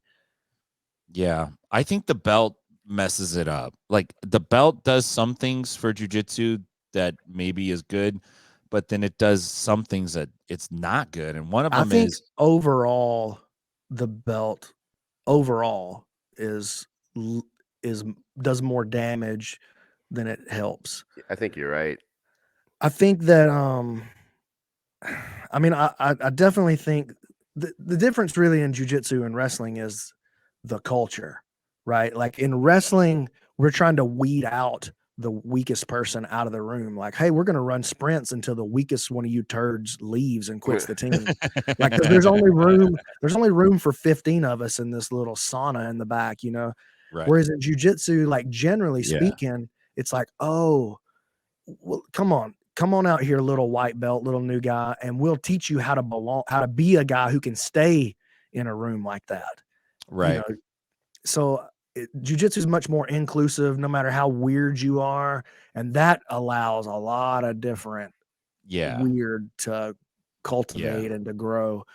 So yeah, and then I do think the good thing about the belts though is that for people who aren't, like, most people are not good at goal setting, you know. Yeah. I think it does give like a built-in way to measure progress and goal set, and I do think that's good. And there's a tremendous sense of pride and accomplishment. Like the only people who ever say we shouldn't have belts, of course, are people who've already gotten their black belt. Yeah. You know? No So belt. like we can look back at it and go, you know what? Maybe we should dump the belts. But the purple belt's like, hey man, why don't we dump them after I get my black belt? Yeah, no, for sure. I mean, I think that's something too. One thing I like about no-gi jiu-jitsu is that, yes, you know, you do get belted and yay, you got your belt. Yeah, that's great. But you're not wearing it every class. I feel like the wearing of the belt every freaking time you're on the mat, it does reinforce the hierarchy. And in the gi's tricky, man. Like, you know, if you know how to use that jacket and you're new to it, it feels like magic. That jacket wrestling is pretty tough. Do that It's jacket hard. magic. Yeah, it's hard. And so I think that there's that element to it, you know. But you're right. What I like about wrestling is that there's nobody like you're not wrestling unless you're going to the tournaments and competing. You know what I mean? Unless you're redshirting or just practicing. But in general, like you're trying to get out there and compete. And there's a lot of people that do jiu-jitsu that you know, Wednesday night class is their tournament. Yeah, that's how you know what I mean. That's how they measure themselves, and that's a problem, man. That's a problem. It is, but what are you gonna do? Like, you're never gonna get rid of those kinds of people. You know what? You can't. Like you have to build your culture in such a way that kind of bypasses that. You know, you can't like allow that to fester. Yeah. So you have to have a culture that tells the truth. We still train hard, but this is not a competition match. Your training partners are not your opponents. They're your training partners. Like we're going to training right now. Yeah, right. You know, we're not going to fighting on Tuesday nights at 6:30, you know. Yeah. That's true. It's my UFC debut every Tuesday when we go to open sparring on the jiu-jitsu mat. Yeah. And some guys like to come in and check the scoreboard every time they show up at the gym. You know, and those guys don't typically last very long either because they get heartbroken and burn out or they get injured. Yeah. That's true, man. Some guys too kind of, you know, they want they want to be treated a certain way, you know, and they feel like if they're not getting the carpet laid down for them, then, you know, fuck this, I'm out of here, I'm special or whatever. Take it easy. You know? Don't let the Yeah. doorknob hit you where the good Lord Yeah. split you. Those guys, it's my job to find those turds and weed them out as soon as possible. You know, like, you know, wrestling, we weed out the weak people, like that can't physically do it or mentally they're not strong enough. In jiu-jitsu, you're right, we don't weed those people out, because Elio kind of put the mythology in place that jiu-jitsu is for the weak, it's for the little guy. I couldn't breathe and I was so tiny and small. Meanwhile, he's like, all of his offspring are like 7'3", you know. Yeah, you know what I mean? They're like giant and super healthy. But in jiu-jitsu, we don't want to weed out the weak. We're trying to weed out like the maniacs and the egotistical and the people that come in and fuck your culture up. Dude, I want to weed out the people that don't love to train. Yeah. Like the people who don't want to be long-term martial artists. Like, hey, I'm thinking about trying jiu-jitsu out. You guys don't have a contract, do you? Yeah, turns out we do have a contract, because it takes, like, how good did you think you were going to get in a year at this? Like, Right. you think this is going to, yeah, I do have a contract, because I don't want to work with a student who's not going to at least like, you're going to be halfway to a blue belt in 1 year. Right. You know what I'm saying? So I'm trying to weed out people who don't want to be martial artists. Yeah, no, that's a good point. And it's not, you don't, because, you know, you could run into that trap where like you just got a bunch of people trying it all the time, just coming in to try it. It's like, this is not something to be tried. Like, this is, you know, like, not just going to try it one class. You have no, it's so, the depth is so vast, you know, you can't even get a taste of it in one class. You don't even know. Well, and almost certainly, if you're just like, hey, I'm going to go take a class. What does a class look like? I've never done class before. I'm going to jump in and do an hour of listening and drilling, and then I'm going to do an hour of rolling. Dude, listen, you're not going to like your first class. You're not about to like it. So the fucking warm-ups can suck. And then, yeah, you know, like it could really suck if you're not. And I've been there many times, and the warm-ups are hard. Like the class is fucking hard to get through. It takes like some gut check to get through a full jiu-jitsu class. Yeah, and then somebody's gonna sweat directly in your eyeball when this is over. Like, come on, right? Man. And not everyone's gonna like smell the greatest. Not everyone's gonna be nice. You know, somebody might bleed on you, right? I mean, it happens, and it's nitty gritty. Like, and I want to preserve that part of jiu-jitsu, because it's a self-defense and combat martial art, and you can't expect to use it if you're only training with people that are being nice to you all the time. Now, at the same time, you can't have a room full of people that are trying to hurt each other, because then you won't have any students. Everyone will be injured. You got to find that balance, but you still have to keep it real. Like, one of my biggest complaints is when people go like, oh, these, you know, they say they want to learn. I want confidence. I want to be more confident that I can handle myself and this and that. And then so you start training with them and they start bitching about how hard it is. Like, you're being unnecessarily rough. It's like, well, what do you think is going to happen at the AMPM if some shit pops off? You think the guy's going to be polite about it, or, you know, like, it's going to be bad, man. Like, I'm trying to get you ready for that. Yeah, we're nice already. That's why we bought these mats instead of practicing on the concrete. Yeah, no shit, right? Like, it's funny. Like, that's as nice as it's going to get. And I think, you know, as people get, as your skill level increase, like I used to have to rough people up if I needed to show them what the score was, like, because I wasn't good enough to control them. You know what I'm saying? But like, as your skill level increases, you know, you don't have to be rough with people, but most people aren't good. Like, almost everybody that you roll with in any academy in the world is not that good. Yeah. You know, even if they're a brown or black belt, they're not that good at jiu-jitsu. You know, like, they're going to have to rough you up if it comes down to to settle the score or figure out who's in charge or whatever. Right. So yeah, it's a rough sport, dog. It's just the way it is. It sure is. It's not for everyone. It's for everyone to make an attempt at, but it's not for everyone to do long term. It's just not. Yeah, I think it could be. I don't think most people are cut out for anything long term. You know, like we could say, like, think about all the people who have started learning to play the guitar who've lasted for 3 months. Right. Like, that's everybody. They learn a G, a C, and a D, and then they can play their favorite country song, or they I can play lasted 1 month actually, but yeah, you know what I'm saying, dude? Yeah. So fuck like this, it's too hard. anything that requires discipline and actual time spent in practice is not for most people. It should be, but discipline is just not for most people. No, it's not. I mean, one of the reasons why I love jiu-jitsu so much to this day is that it keeps me honest and disciplined. Like, I know that if I'm training and I'm getting out there and I'm putting myself out there regularly, I can't stray too far off of that path. Like, it becomes real evident if I am eating like shit or drinking too much beer or, you know, just fucking not being present. Like, jiu-jitsu susses that out quick, you know, and then you're like, okay, shit, man, I got to get back on the straight and narrow because, you know, Sunday sucked and I got my ass stomped by everybody because Saturday night I was out too late. You know what I mean? Like, it will do that to you, and that's good. Like, I need that. I think everybody needs it, but there's a certain amount of like maturity or wisdom you have to look at yourself and go like, no, but I really need it. Like, I actually need to do this. It's something that I don't want to stop doing. Yeah. And I think the reason that like how long you been training? Like 15 years, something like that?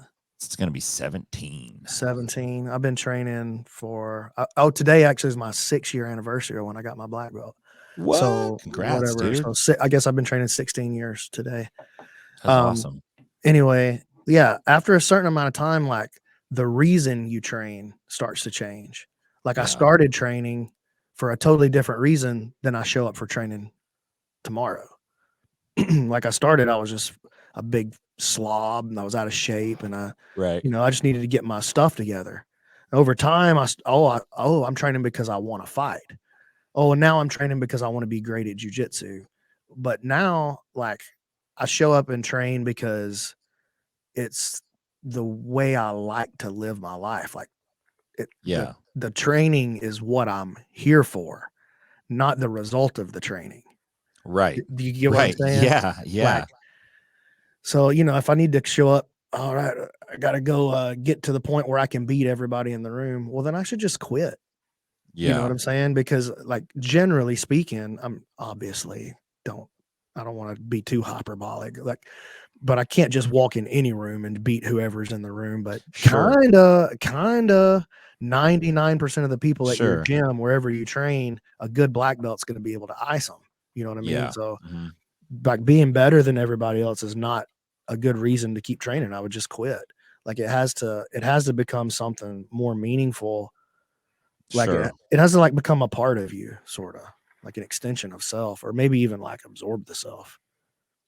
I think that that's true. I think there's some truth to that, because I mean, you can get really great, and then age is going to take over anyway eventually, and no matter what, you won't be the best guy in the room. Like, you just won't. You just can't be. Physically, you can't be.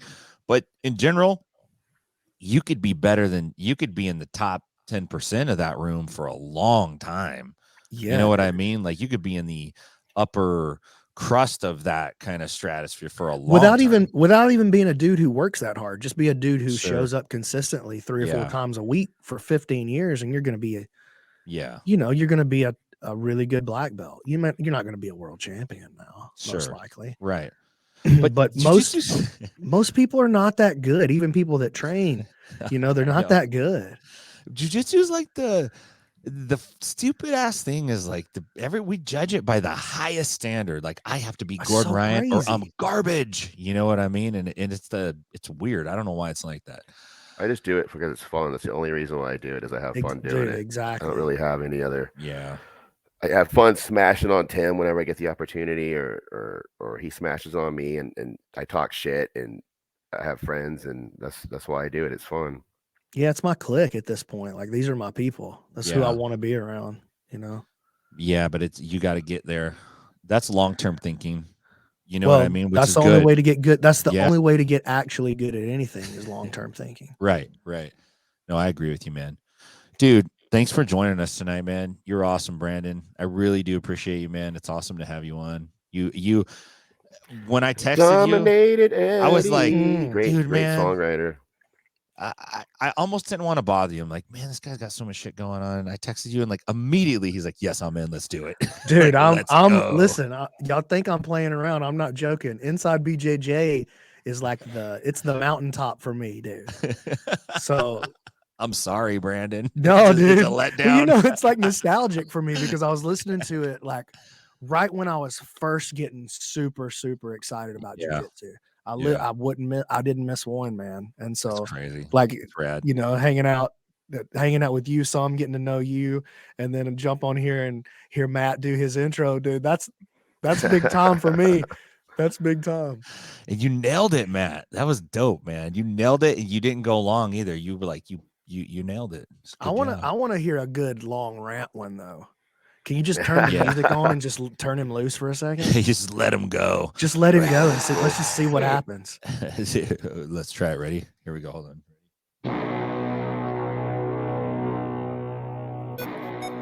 Live from Stockton, California, it's the gangsters of podcasting, the Inside BJJ podcast.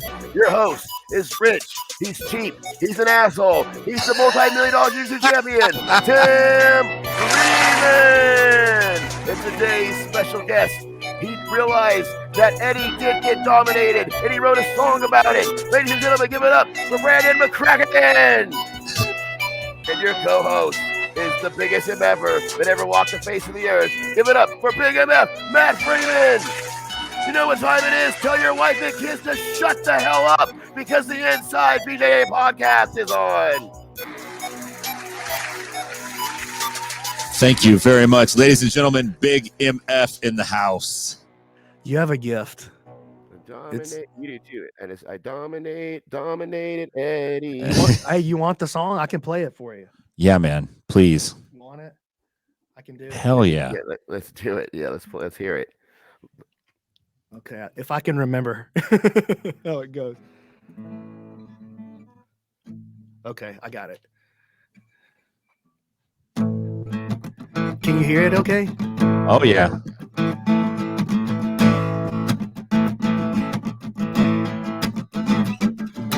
Gather around my children. I got a little story for you. The Greasy Mac posted pictures. That's how you know it's true. He got a position, I got a position. Back and forth we went around and around. We went round and round. You know I'm the king on the ground, 'cause I dominated Eddie. Well, I dominated Eddie. Did you see how I let him sweep me over and over again? 'Cause I dominated Eddie. That crayon shake couldn't catch me, no line to strike again. And did you see how I blew out my own knee when I dominated Eddie? You see, I started out on top, then I sprung my plan.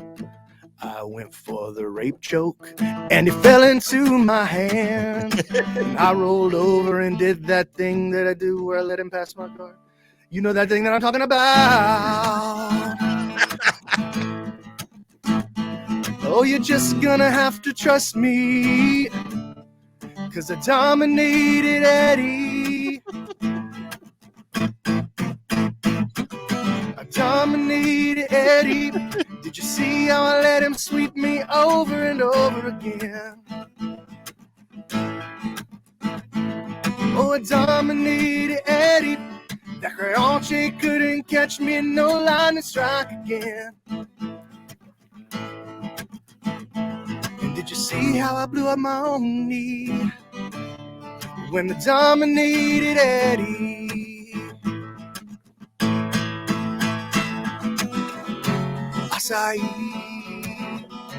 Acai, you so much strength. Acai, that he was puking backstage. Well, he never stood a chance. I seen it all before, and they were doing that stuff in Brazil in 1864.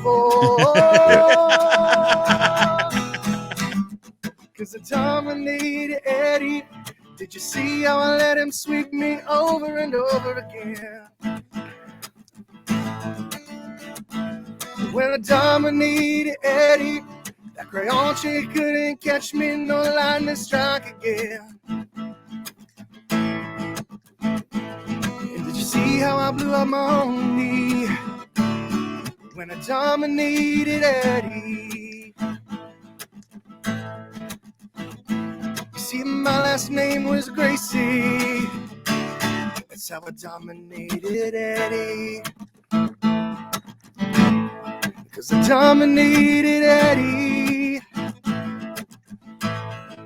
I dominated Eddie.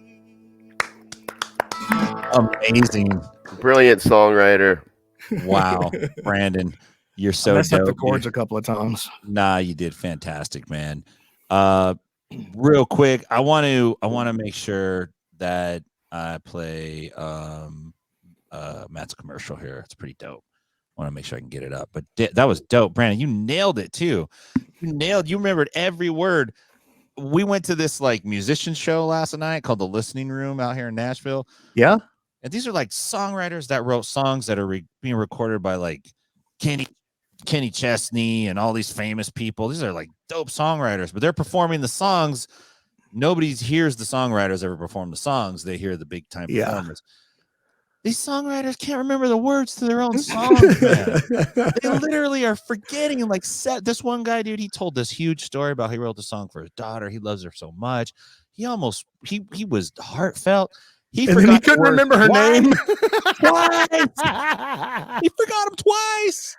Man, I have to be honest. Like, I had 3 albums that I did with my band, like with, actual songs that I cared about and stuff. And man, I can barely remember how any of those go. So I get it. Yeah. I got lucky right there.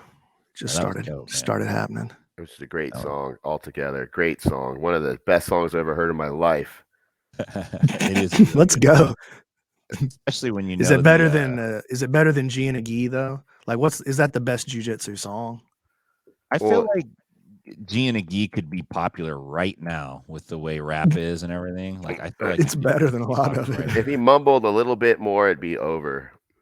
Like when he said 1,000 pounds of broccoli, it was like, oh, that's so stupid and corny. But now I'm like, no, what did he say? I'm heavy like broccoli. Heavy like broccoli. What happened to him? Is he alive still? Actually, still not able to get into the club because he wears his gi all the time, and he just. I still text Halleck actually from time to time. Really? Yeah, I mean he's around, dude. He's doing some project. The last time I checked, he is in like, I want to say Japan or somewhere. He's overseas somewhere doing something, dude. Halleck is highly misunderstood.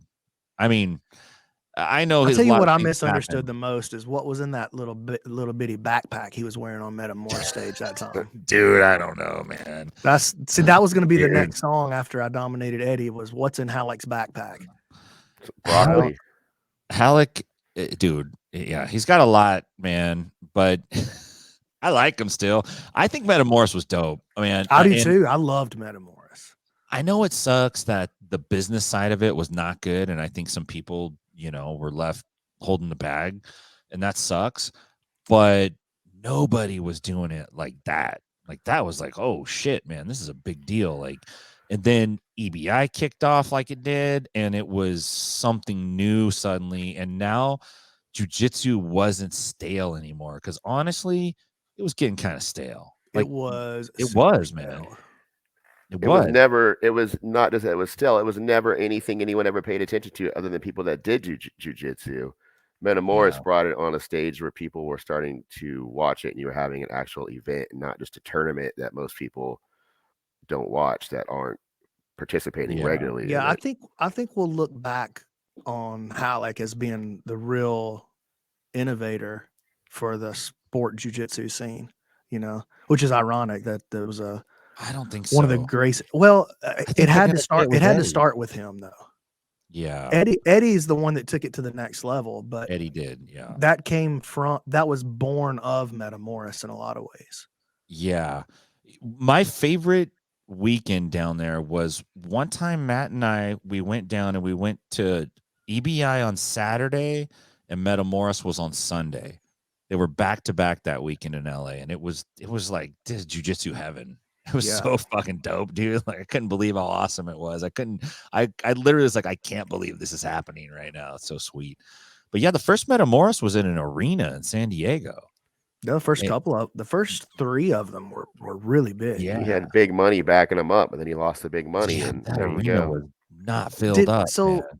So I don't know what happened. Like, did he lose the Yeah, I backing think he because of something he did, or did Well, he lose the backing because it just wasn't working out? so the deal, and this is what I had heard, and I don't know if this is 100% true, but Just say it is. the deal, and I talked to Halleck about it quite extensively actually one time, but I think it was Robert Zepps is the guy's name that was So. putting up the money for it, and the deal was Sounds right. basically that he would continue to put money up for it as long as the subscribe or the purchases, they weren't subscribers at the time, they were just It like was just pay-per-view purchases. pay-per-views, as long as the pay-per-view numbers increased event to event, he said he would continue to put money into it. And the first event was good, and the second event was good, and the third event wasn't. And so the third one was the one with Eddie and Hoyler, right? Was so that the third Metamoris one was 3? their biggest one, I'm pretty sure. Hold on. Yeah, it And should've then been that's where it peaked out. Yeah, maybe it was the second one that dropped. That Zepps pulled out after the second one. I think it was actually. And then Halleck was trying to finance it on his own. Essentially, he was trying to just basically run with it. And I think that He got overextended or whatever. When Zepps was financing it, he probably got overextended immediately and not planning on, having lower numbers. But I think that, dude, this is what I don't like about the jiu-jitsu world. They're assholes because all these Reddit jiu-jitsu dudes, they were already in the jiu-jitsu community before they were banging the boards on Reddit.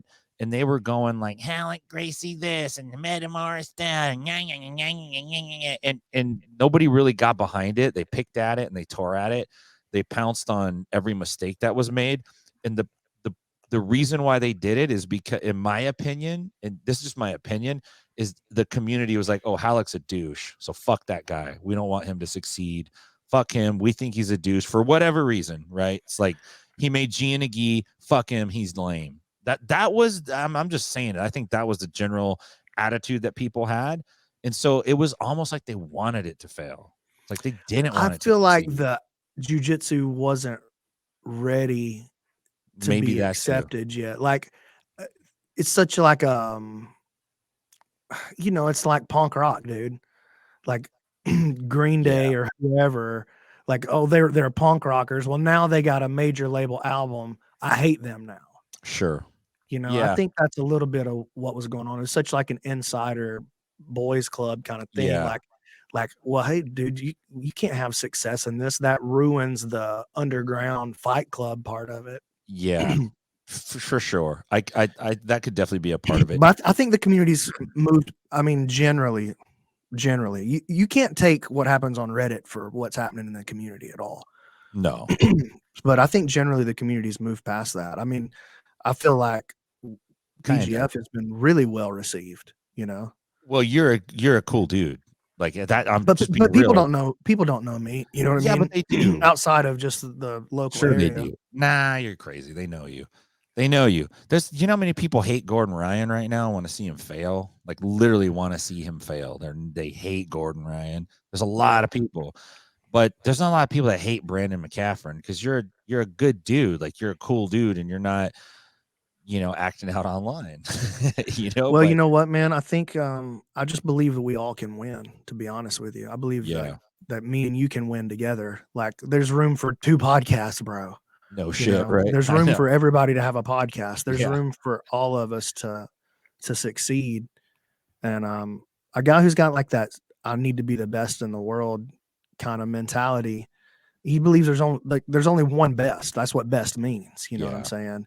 And so being the best at a thing, a lot of times that involves tearing down just tearing people down around you. I just don't believe in that. I believe in like I can have the biggest building in town. You can build a big building too. I don't have to tear your building down to have the biggest building in town. I just got to build a bigger building. Right.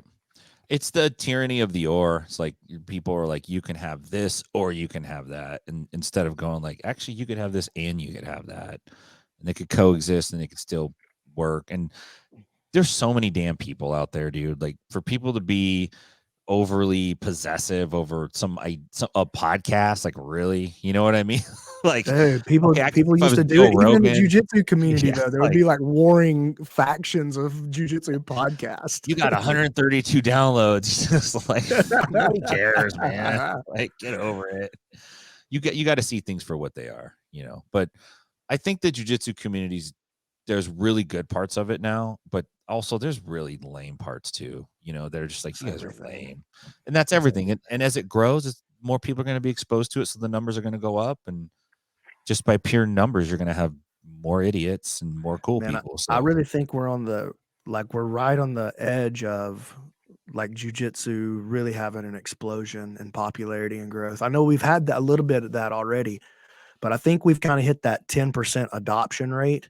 Yeah. You know, they say it takes the same amount of time for technology, at least, if however long it takes the technology to get to 10% adoption, it goes from 11% to 90% in the same amount of time.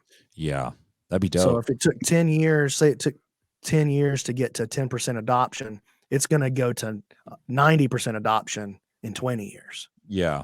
So I think we're right at that point with jiu-jitsu, and I think that I don't know. I'm just excited to be part of it, man. I just love it so much.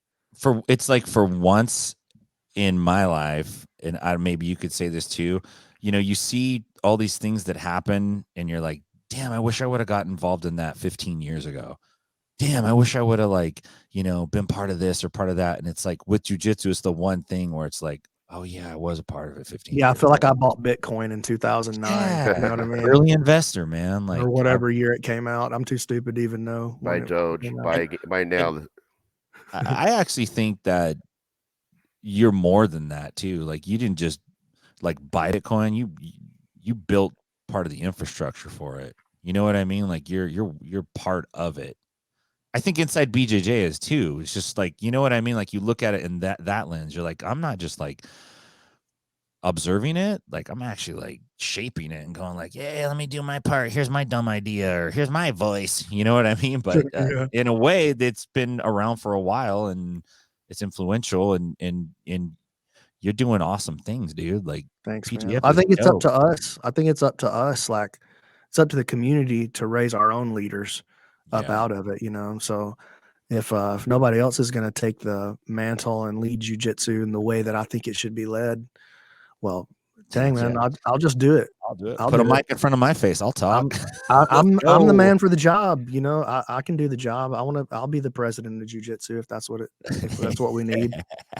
Well, you know what? I think the election for jiu-jitsu was rigged, and actually, I would like to. I was supposed to be president. I would like for Matt to be the president of jiu-jitsu. He's the commissioner. He's the commissioner. You got to get him a title that's like, what is that? It sounds official. He just gets away with whatever. Honest. Oh, no one's a champion. Your match sucked. Let's go. Matt, I can't get the video up my system since it flipped out. Okay, we'll do it next week. It's not a big deal. Sorry. Brandon, I think you're awesome. I want our viewers to check out pgfhome.com. You can check out the PGF and then your YouTube. Throw your YouTube channel out there because you got a ton of stuff out there, man. It's awesome. Yeah, just anywhere, Instagram, YouTube, Facebook, TikTok.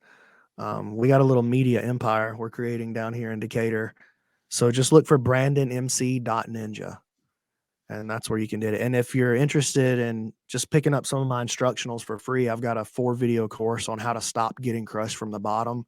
If you're listening to this and you're a white belt or a blue belt, which you probably are because most people in jiu-jitsu are, I know you're getting smashed up. I know you're getting your guard pass. I know you're laying there flat on the bottom of side control thinking about quitting. Don't do it. Just pick up that free. There's no strings attached whatsoever. Free course. Just go to BrandonMC.Ninja Stop getting crushed from the bottom. Awesome. Big MF, when are you fighting again? I got a dog collar match coming up in February 5th. Tracy, California. He's Total so Wrestling much cooler Federation. than us, man. He's like, what do you got? I got a jiu-jitsu thing. What do you got? I got tough. It's gonna be tough. I'm just getting over COVID, and I have a fucking dog collar match where it's gonna be fucking brutal. You know, it's gonna be a fucking chain. We're gonna beat each other with a goddamn chain, and this guy doesn't like me that much in real life, and he's talking a lot of shit about me. And I'm not so sure how it's all gonna go. I know that we're gonna fuck each other up, though. I know that much. So, well, what's the date on that, buddy? I think February 5th in Tracy, California. Awesome. Total Wrestling Federation. Find them on Facebook or check out my Instagram. We'll have info on it. That's a beautiful thing. Yeah, man. Make sure you subscribe, rate us, do all that stuff. Leave a nasty comment. Give it a terrible rating. I'll read it on the air. I love those the most, to be honest. I want as many 0-star reviews on Yelp that I can possibly get. I want to be the lowest ranked. I want to blow it up, man, like on the opposite way. But yeah, check us out, 10th Planet Nashville. If you're out in California still, 10th Planet Stockton. If you're in Alabama, you got 10th Planet. You got 10th Planets all over the world. If you want to learn how to get street ready and be a real tough guy, then you got to hit up Big MF in the 209. He's the only guy to get you ready for that. Take you to the Big MF compound and fuck you up for a week and make you a man. Yeah. So thanks, guys. Appreciate you, Brandon, for jumping on with us so late and hanging out the whole time, man. My pleasure, for real. You're a super stud. Matt, it's good to see you again. Yeah, I think that's ladies and gentlemen, the pleasure was all yours. All right, guys, we're out of here. Ka-shing.